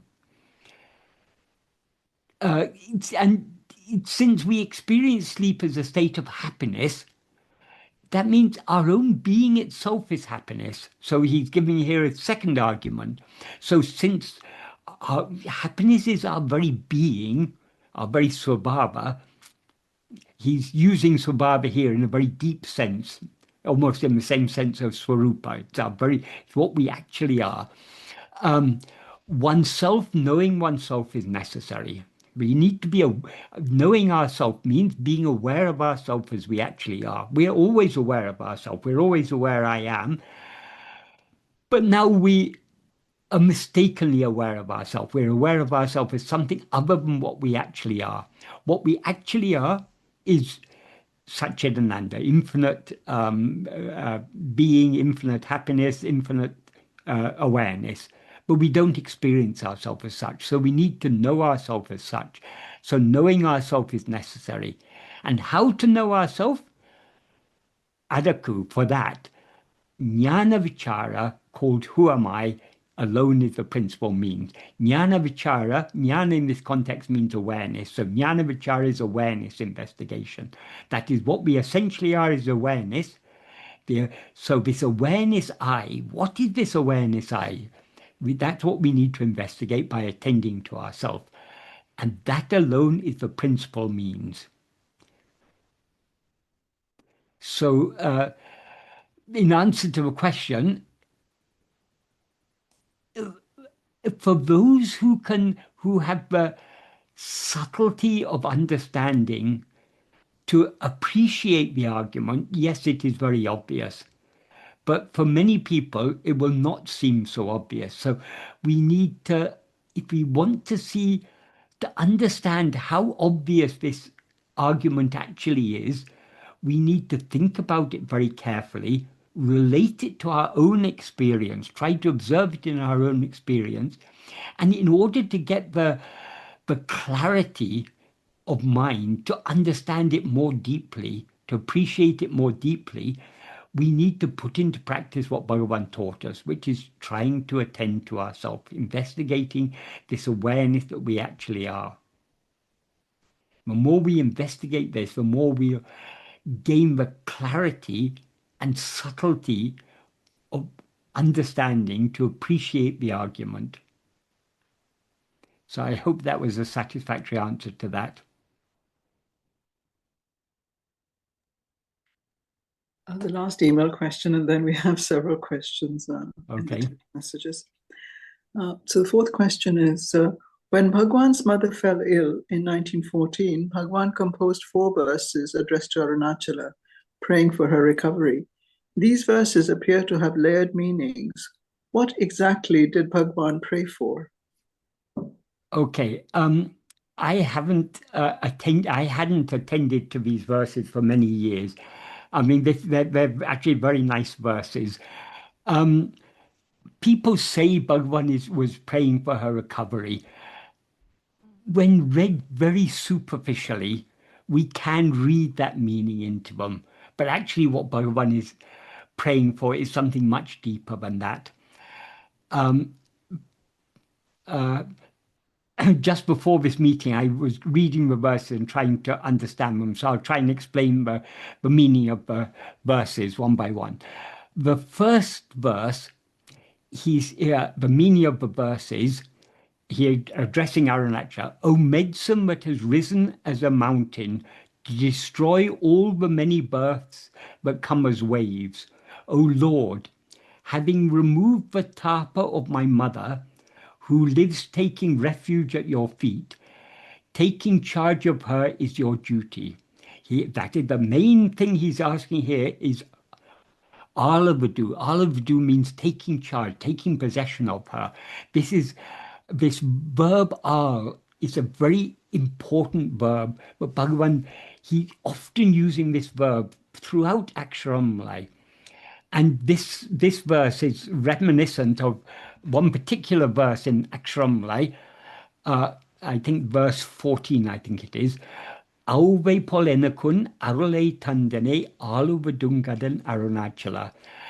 That is, like a mother, it's your duty to bestow your grace and take charge of me. Here in the final line, he's using exactly the same words, aluvadu and kadan, your kadan, it's your duty. So he's praying to Arunachala, it's his duty to take charge of his mother. Taking charge, it's this verb, there's no equivalent in English. I translate it as take charge, but it means to that is what the verb conveys is both taking responsibility and taking care of, taking responsibility for, taking charge of. For example, to illustrate it, we can consider if a child has been orphaned and a relative or some good-natured person says they will take charge of the child. What is meant by taking charge, they take responsibility for the child. They also take control over the child. But I mean, they're not doing it in order to dominate the child. They're doing it for the child's own benefit. So here, taking charge means we can almost say it's the other side of surrender. To the extent to which we surrender ourselves to God, to Bhagavan, He takes charge of us. So long as we are not surrendered to Him, we are taking charge of ourselves. So because we're taking charge of ourselves, we are obstructing His grace. But to the extent to which we surrender ourselves, His grace takes charge of us. So it's a very it's a very, very significant verb. And this had nothing. I mean, the only possible reference to the mother's fever here is he uses the word tapa. Tapa means means heat or burning. It can mean thirst in the sense of can mean longing, craving, but desire. It can refer in that sense to desire. It also means sorrow, distress, or anguish.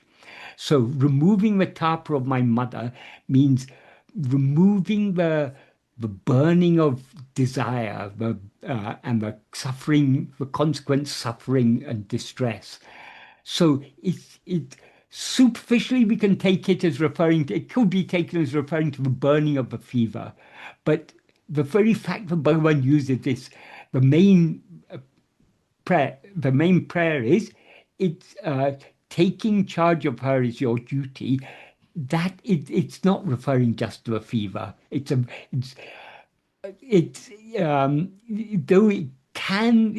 superficially it can be interpreted like that, but it's not really referring to a fever. It's referring to the fever of many births. What he says in the first line, the Arunachal is the medicine that has risen in the form of a mountain to destroy all the many births that come as waves. So he's praying, very clearly he's praying here for her liberation. And he's not even directly praying for it. He's saying it's your duty to do it. And he says, he uses the nintal gatiai varum. That means living with your feet, or the verb taking is not there, but it implies taking, living, taking your feet as refuge. But this could refer, because that comes immediately before entai. Entai means my mother. So it could mean the mother of me who lived taking your feet as refuge, or his mother is taking. So it can refer either to himself, but he's living taking the feet of Arunachal as refuge, or probably more fitting, more appropriate in this context, his mother she's a good pure soul who is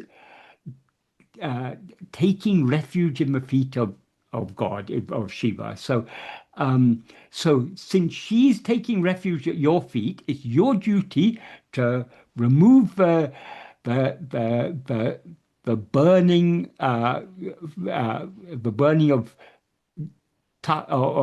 thirst. Thirst is used, it can be taken in a metaphorical sense to mean desire, the burning of desire and the consequent suffering.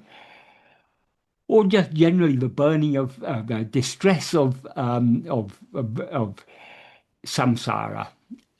So it's only very, very indirectly we can take this as referring to her fever. It's a prayer for liberation. Then the next verse he says, he addresses Arunachala as Kala Kalan. Kala Kala, Kala means time. It also means death, because time is going to swallow all of us. That is, death is going to swallow all of us. So Kala means time and also means death. Kala Kala is a name of Lord Shiva, because Lord Shiva saves his devotees from death. So Kala Kala means death to death. So here, Bhagavan, and we can see that very clearly in Bhagavan's life. Arunachala saved him from death. When that fear of death arose in him, Arunachala came and vanquished that death forever. Because death is only for the body. When we give up our identification with the body, we thereby vanquish death. There's in an earlier form of verse 16 of Uludunaptu, there was when Bhagavan first composed it, he composed in a slightly different way. In that slightly different way, he says, if we are the body, time will swallow us. If we are not the body, we will swallow time. That is, so long as we take this body to be I, death is going to swallow us. If we know what we actually are, then we will swallow death. That is, death will come to an end. So it's very significant that he refers to Arunachala as Kala Kalan. So it's about his mother's death that he's talking, that she should die in such a way that she's never going to be born again. That is the significance of all these verses. So he addresses Arunachala as Kala Kalan. O Kala Kalan, may you show your lotus feet to her in such a way that Kalan, meaning death, does not come to her who bore me or who gave birth to me. That is, he's referring to his mother there. Indral is that is she who gave birth to me. Enne Indral. And then he refers to himself. He said, because he says Enne Indral, Enne means me. He describes himself as very beautifully as Kamala Padam Santa Balan, this child who has taken refuge at your lotus feet. So beautifully Bhagavan describes his relationship with Arunachala. He sees himself as a child who has taken refuge at the lotus feet of Arunachala. So may you show your lotus feet to her in such a way that Kalan does not come to her who gave birth to me, this child who has taken refuge at your feet. And then he ends by saying the last line, Arail Kalan Nome Ya. If investigated, who even is Kalan? Who is this death? That Bhagavan is this death is nothing compared in front of the grace of Arunachala. Grace is not this. Death is nothing at all. So these are prayers for his mother's liberation, not for just for the removal of. In fact, in this verse, there's no reference to fever at all. At least in the previous verse, there's the word tapa, which could be taken as a reference to her fever. And then the next verse, Jnanagni I Ongam Nal Aruna Ongale. That is, Aruna Hill, the divine Aruna Hill, who surges as the fire of jnana. So Arunachala is nothing but the fire of jnana. And then the next line, Jnanagniya, by the fire of your jnana, Anne, mother, Nal Udale, the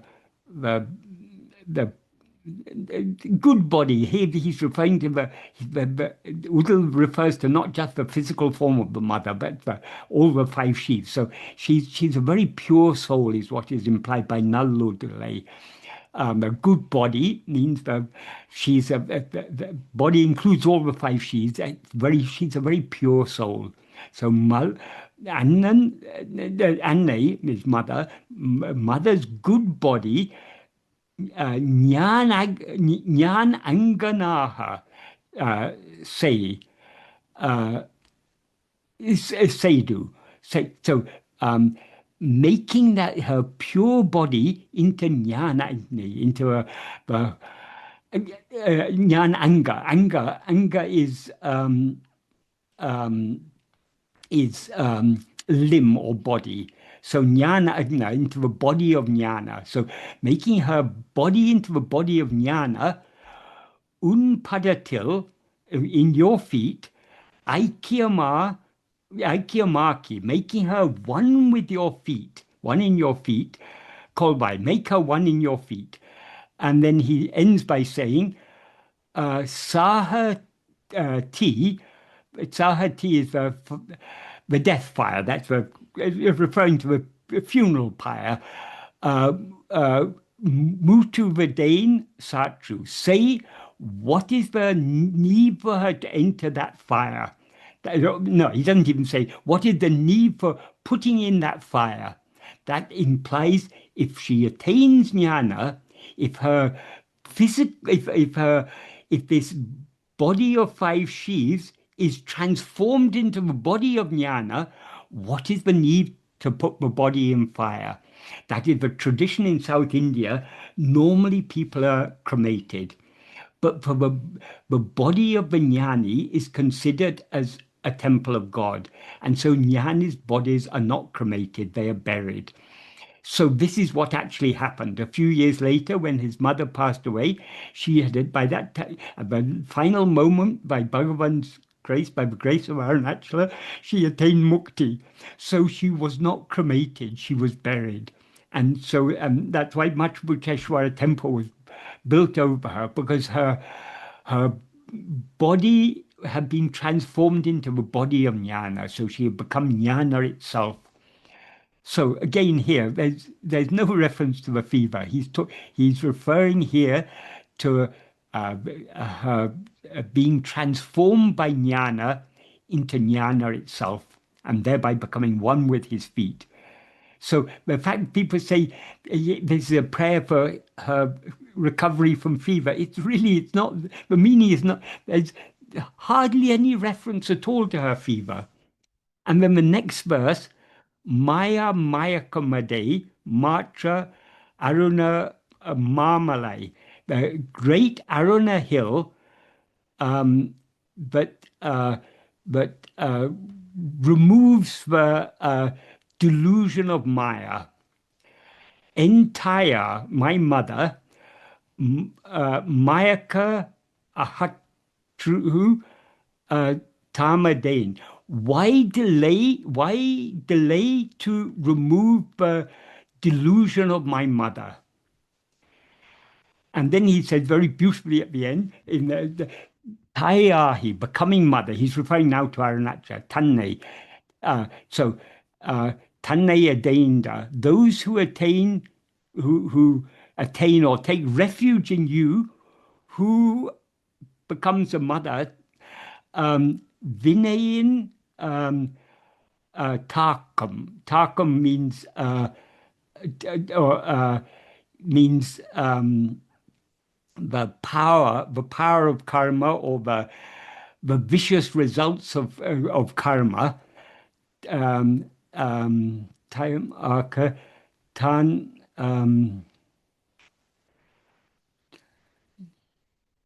Aru, who sever the power of karma, or sever the results of karma in this world, Ulahil, Unne Allal Undo Urei. Say, is there other than you, is there anyone in this world who, becoming a mother, will remove the vicious power or results of karma of those who have attained you, or those who have taken refuge in your feet? So in the first verse, there's one word that could be interpreted as a reference to the fever that her body was undergoing, but it's really very obvious from the context that he's referring to the fever of samsara, because he's referring to Arunachala removing all the many, destroying all the many births that come as waves. So this is not a prayer for her recovery from fever, or very superficially, you can only very, very superficially, you can take the first verse as referring to that indirectly. What it's actually a prayer for is a prayer for her liberation, for her salvation. Is that Yes, sir. a satisfactory explanation? Thank you, sir. It is definitely a satisfactory explanation. Sir, we believe, I was just thinking that though Bhagwan had no attachment, but he seems to be more attached to his mother in some way, because he was working on her liberation. So how do we explain that? Why was she chosen? Well, firstly, what a blessed soul she was to be chosen out of all the mothers in this world to be the mother of Bhagavan. She must be such a pure, pure soul. So she had that great good fortune. But at the same time, Bhagavan, when she came to live with Bhagavan, from about 1916 up to 1922 when she left the body, Bhagavan was very, very harsh with her. He was always scolding her. He was being, he was, she had very orthodox customs. She was born in I mean, came from a culture, a Brahmin culture, where they had very orthodox customs about cleanliness and about caste and about all these things. Bhagavan was freeing her from all those attachments. And he was also freeing her because he knew she had that, naturally there would be an ego there. But she is the mother of Bhagavan. He was trying to remove that ego. So he was very harsh with her, but it was all for her own salvation. And he, at the final moment, that is, by bringing her to live with him for those 6 years, he, by his grace, he matured her and made her fit. So at the last moment, he sat by her side and he put his hand on her head and her heart, and she merged back into the source from which we have all risen. So Bhagavan, if Bhagavan has any attachment, he wasn't attached to her as his mother. He was attached to her as a soul seeking liberation. So Bhagavan is attached to all of us who have come to his feet seeking, in spite of all our imperfections, seeking for freedom from this ego which we have risen as. Can I Yeah. comment, please? I have to Yeah. interrupt. Sorry, Michael. Yes, please, I'm please. completely. This thought which Sanjay pointed out did cross my mind once. Then I thought, wait a minute, why must she be deprived of a grace from him just because she is his mother? Why can't she receive the same grace as which he tried to bestow on another devotee? I remember, but that person didn't fully utilize it. I think he opened his eyes and had some Even attachment. that is that there's dispute about those accounts. Yeah, Bhagavan but himself, when yeah, Bhagavan referred, someone said Bhagavan failed in the case of Swami, but he succeeded in the case of his mother. no, Bhagavan said, Swami failed. who said it was a failure? Swami failed. He opened or he had that No, attachment. no, no. No, not Swami. Another devotee, Michael, if you remember. It's not Somewhat, Swami. but no, it wasn't about Swami, but it was different people have different people interpret things in different ways, but Bhagavan Yeah. very clearly said once when someone said it was a failure in the case of Swami, Bhagavan said, who said it was a failure? Okay. So Okay. someone Okay. present would have said, seen his eyes opening and would have interpreted it in their own way. And they Yes. said it and someone else said it. And you know how people, Yeah. someone who gets the wrong impression, they pass it on to someone else. I And mean, yeah, I mean, people recognize Mary was Jesus' mother. She was is a pure soul who was chosen by God to deliver Jesus. yeah. Same way, this person must be so pure. Bhagavan would know her best. She Yes, deserves it. And why should she be deprived just because she was his mother? yes, So she deserves to be yes. worshipped And or revered. though she had her own attachments, Yes, yes, that is yes, her yes, orthodox ways and everything, yes, yes. That those is are only on the those days. surface. Those are on the surface. Deep Yeah. down, she was a very, very pure I soul. mean, those days, if you didn't, they would ostracize her. Yeah. I mean, it was just that was just the culture in which she was Yes, born and yes, grew up.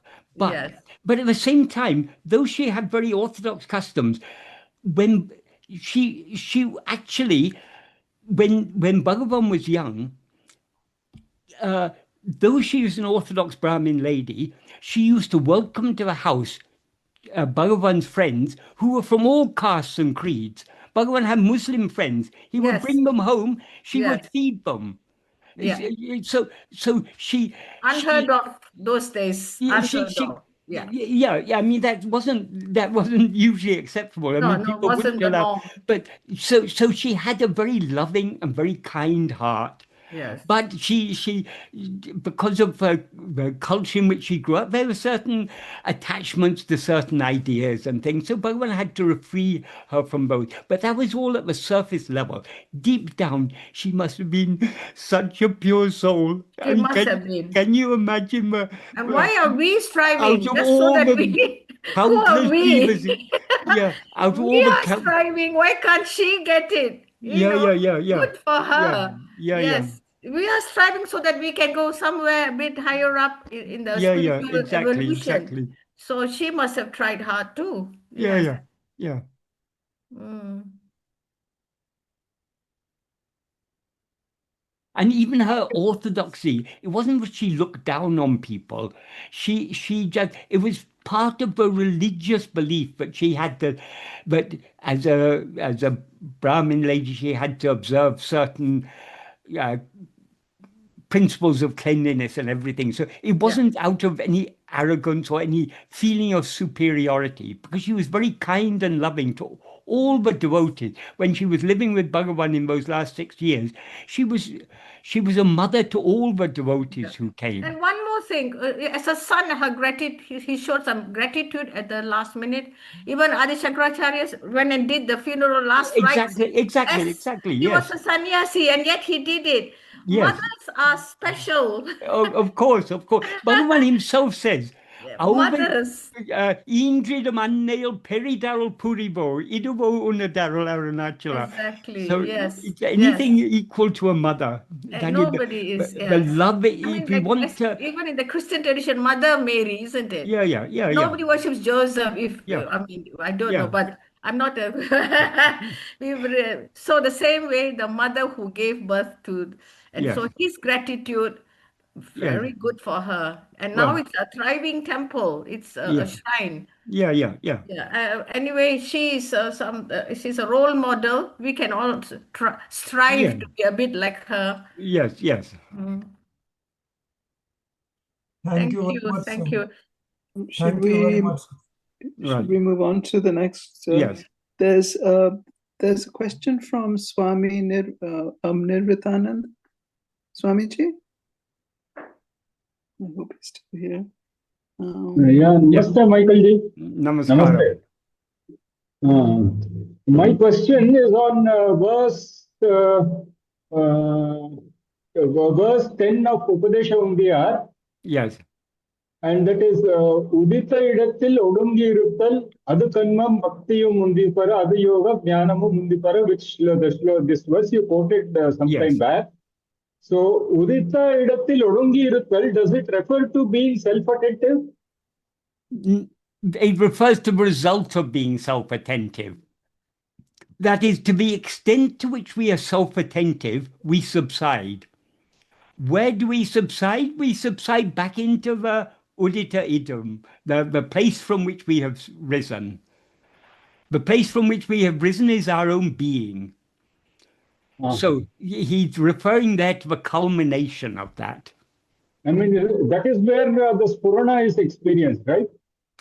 Spurana. Spurana, all Spurana means is the clarity of awareness. So if there's not, Spurana is not just one thing. It's a clarity.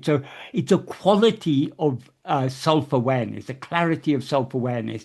So to the extent to which we are self-attentive, we experience that Spurana. Spurana means just the clarity of self-awareness.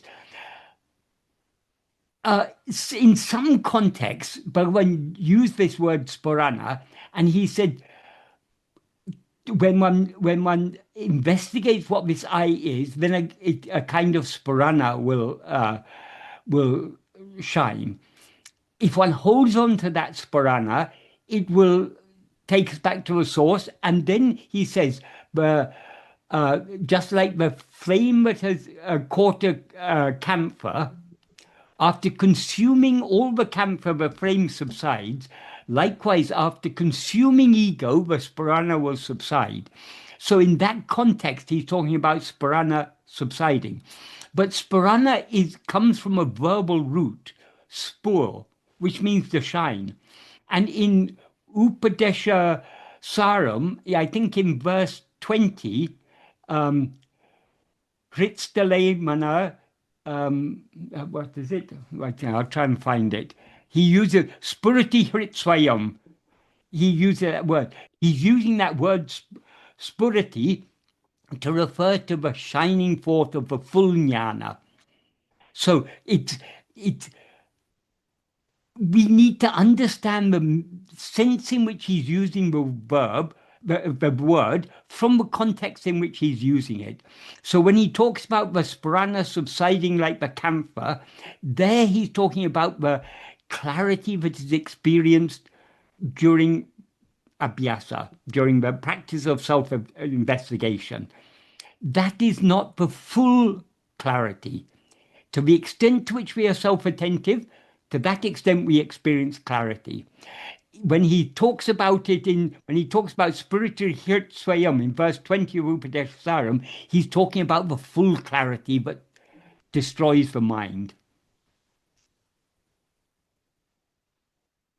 And I have one more question, Michael.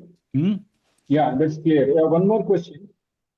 In verse 26 of Upadesha Undiyar, Bhagavan says, Tana iruttale tannai aridalam taniran datradal undipara tanmaya nishtai undipara. So what is the significance of taniran datradal undipara?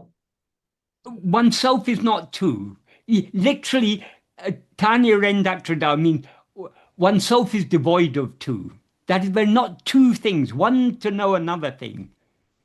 So we can't know ourselves as an object. We can know ourselves only by being ourselves. What we actually are is pure awareness. We can know pure awareness only by being pure awareness, because pure awareness always knows itself. Pure awareness cannot be known by something else, because then it would become an object. How can pure awareness be an object? So we can know ourselves only by being ourselves. And being ourselves means being as we actually are, means being without rising as ego. Yeah, thank you, Michael. Right.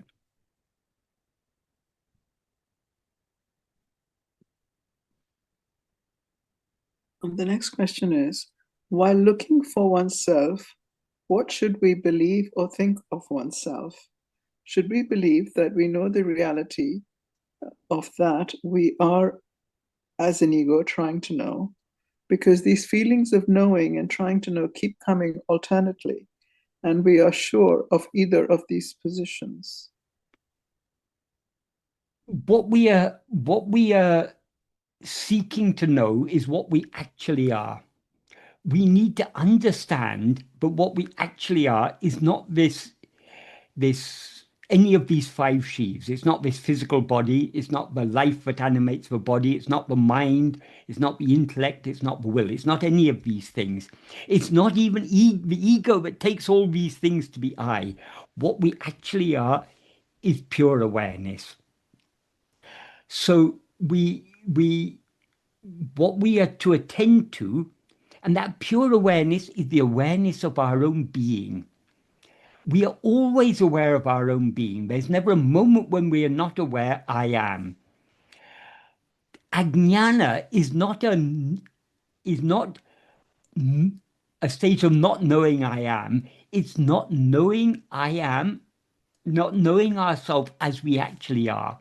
Because in Ajnana, we know ourselves as if we were this body consisting of five sheaths, which is not what we actually are.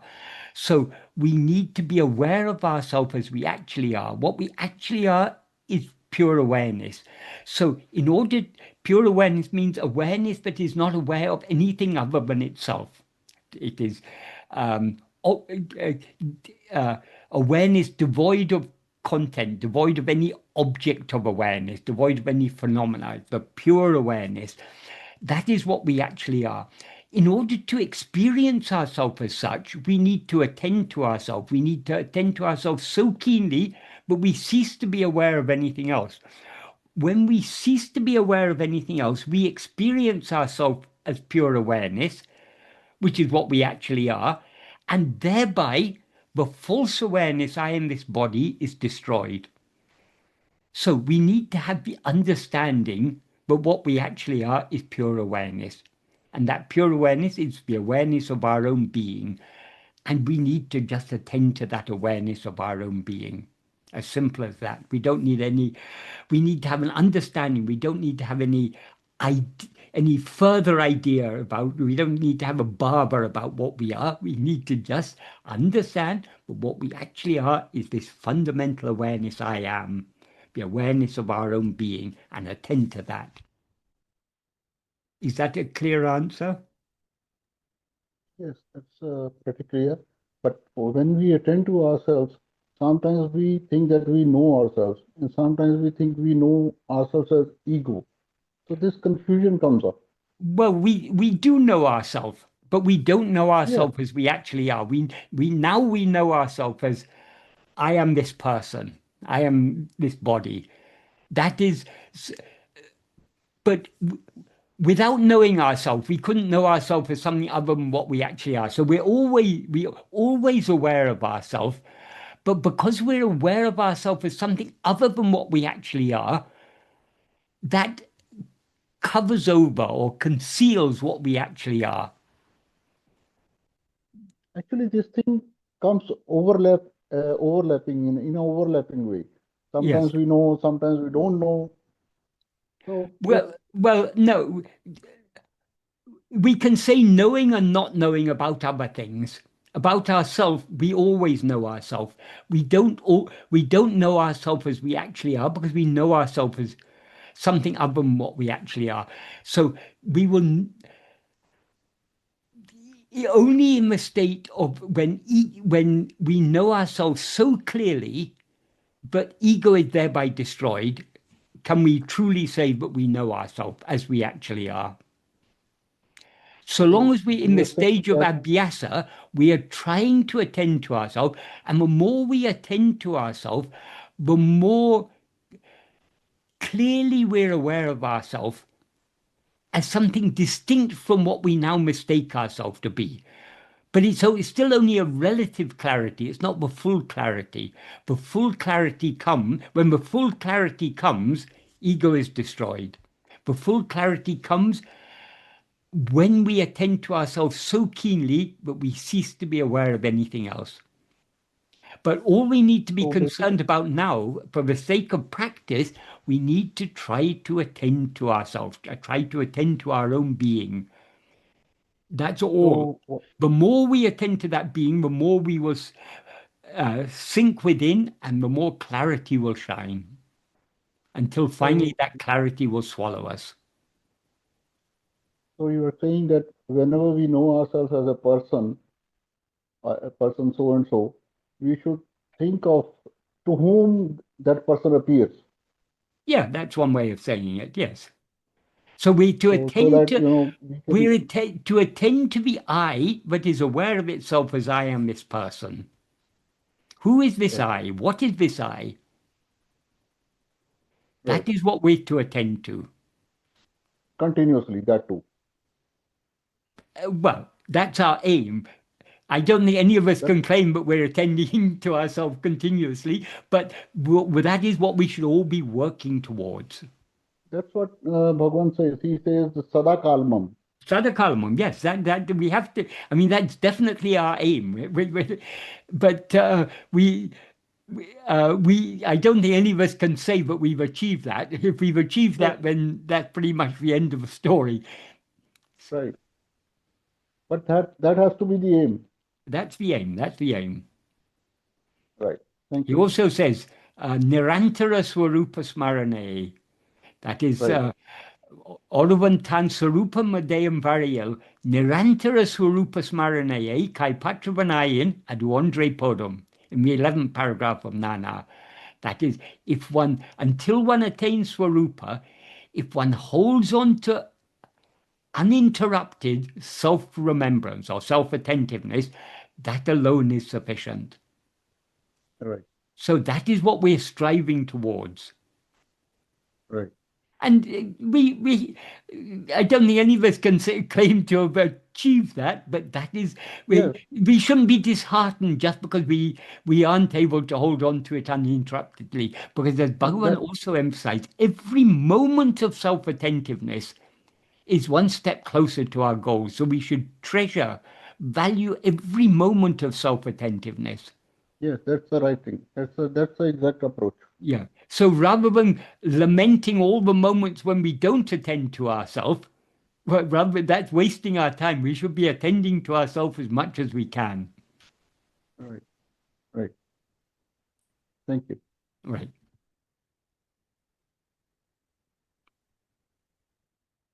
The last question. It appears in my experience that when I first came across the teachings of Bhagavan, the mind was very receptive, perhaps due to the novelty at the time and the freshness of Bhagavan's teaching.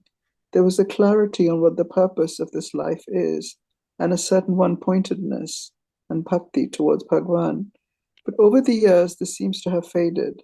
The hold on worldly phenomena, such as work or circumstances in life, appears to have gotten stronger than before, and that little love I seem to have for Bhagwan and his true feet seems so distant and superficial now. How does one cultivate true and unwavering bhakti towards Bhagwan, no matter what the external circumstances one faces in life? The most effective way to cultivate that love is to hold on to self-attentiveness, because Bhagavan is that which is shining in our heart as I. The more we try to attend to him, the deeper and stronger our love for him will become. So there's no substitute for the practice. The practice is absolutely essential. We must be trying as much as we can to attend to ourselves. To the extent to which we attend to ourselves, this love will naturally grow. And to the extent to which the love grows, to that extent we'll be able to attend to ourselves. So it's a snowballing process. The more we attend to ourselves, the more we have love to attend to ourselves. The more we have love to attend to ourselves, the more we will attend to ourselves.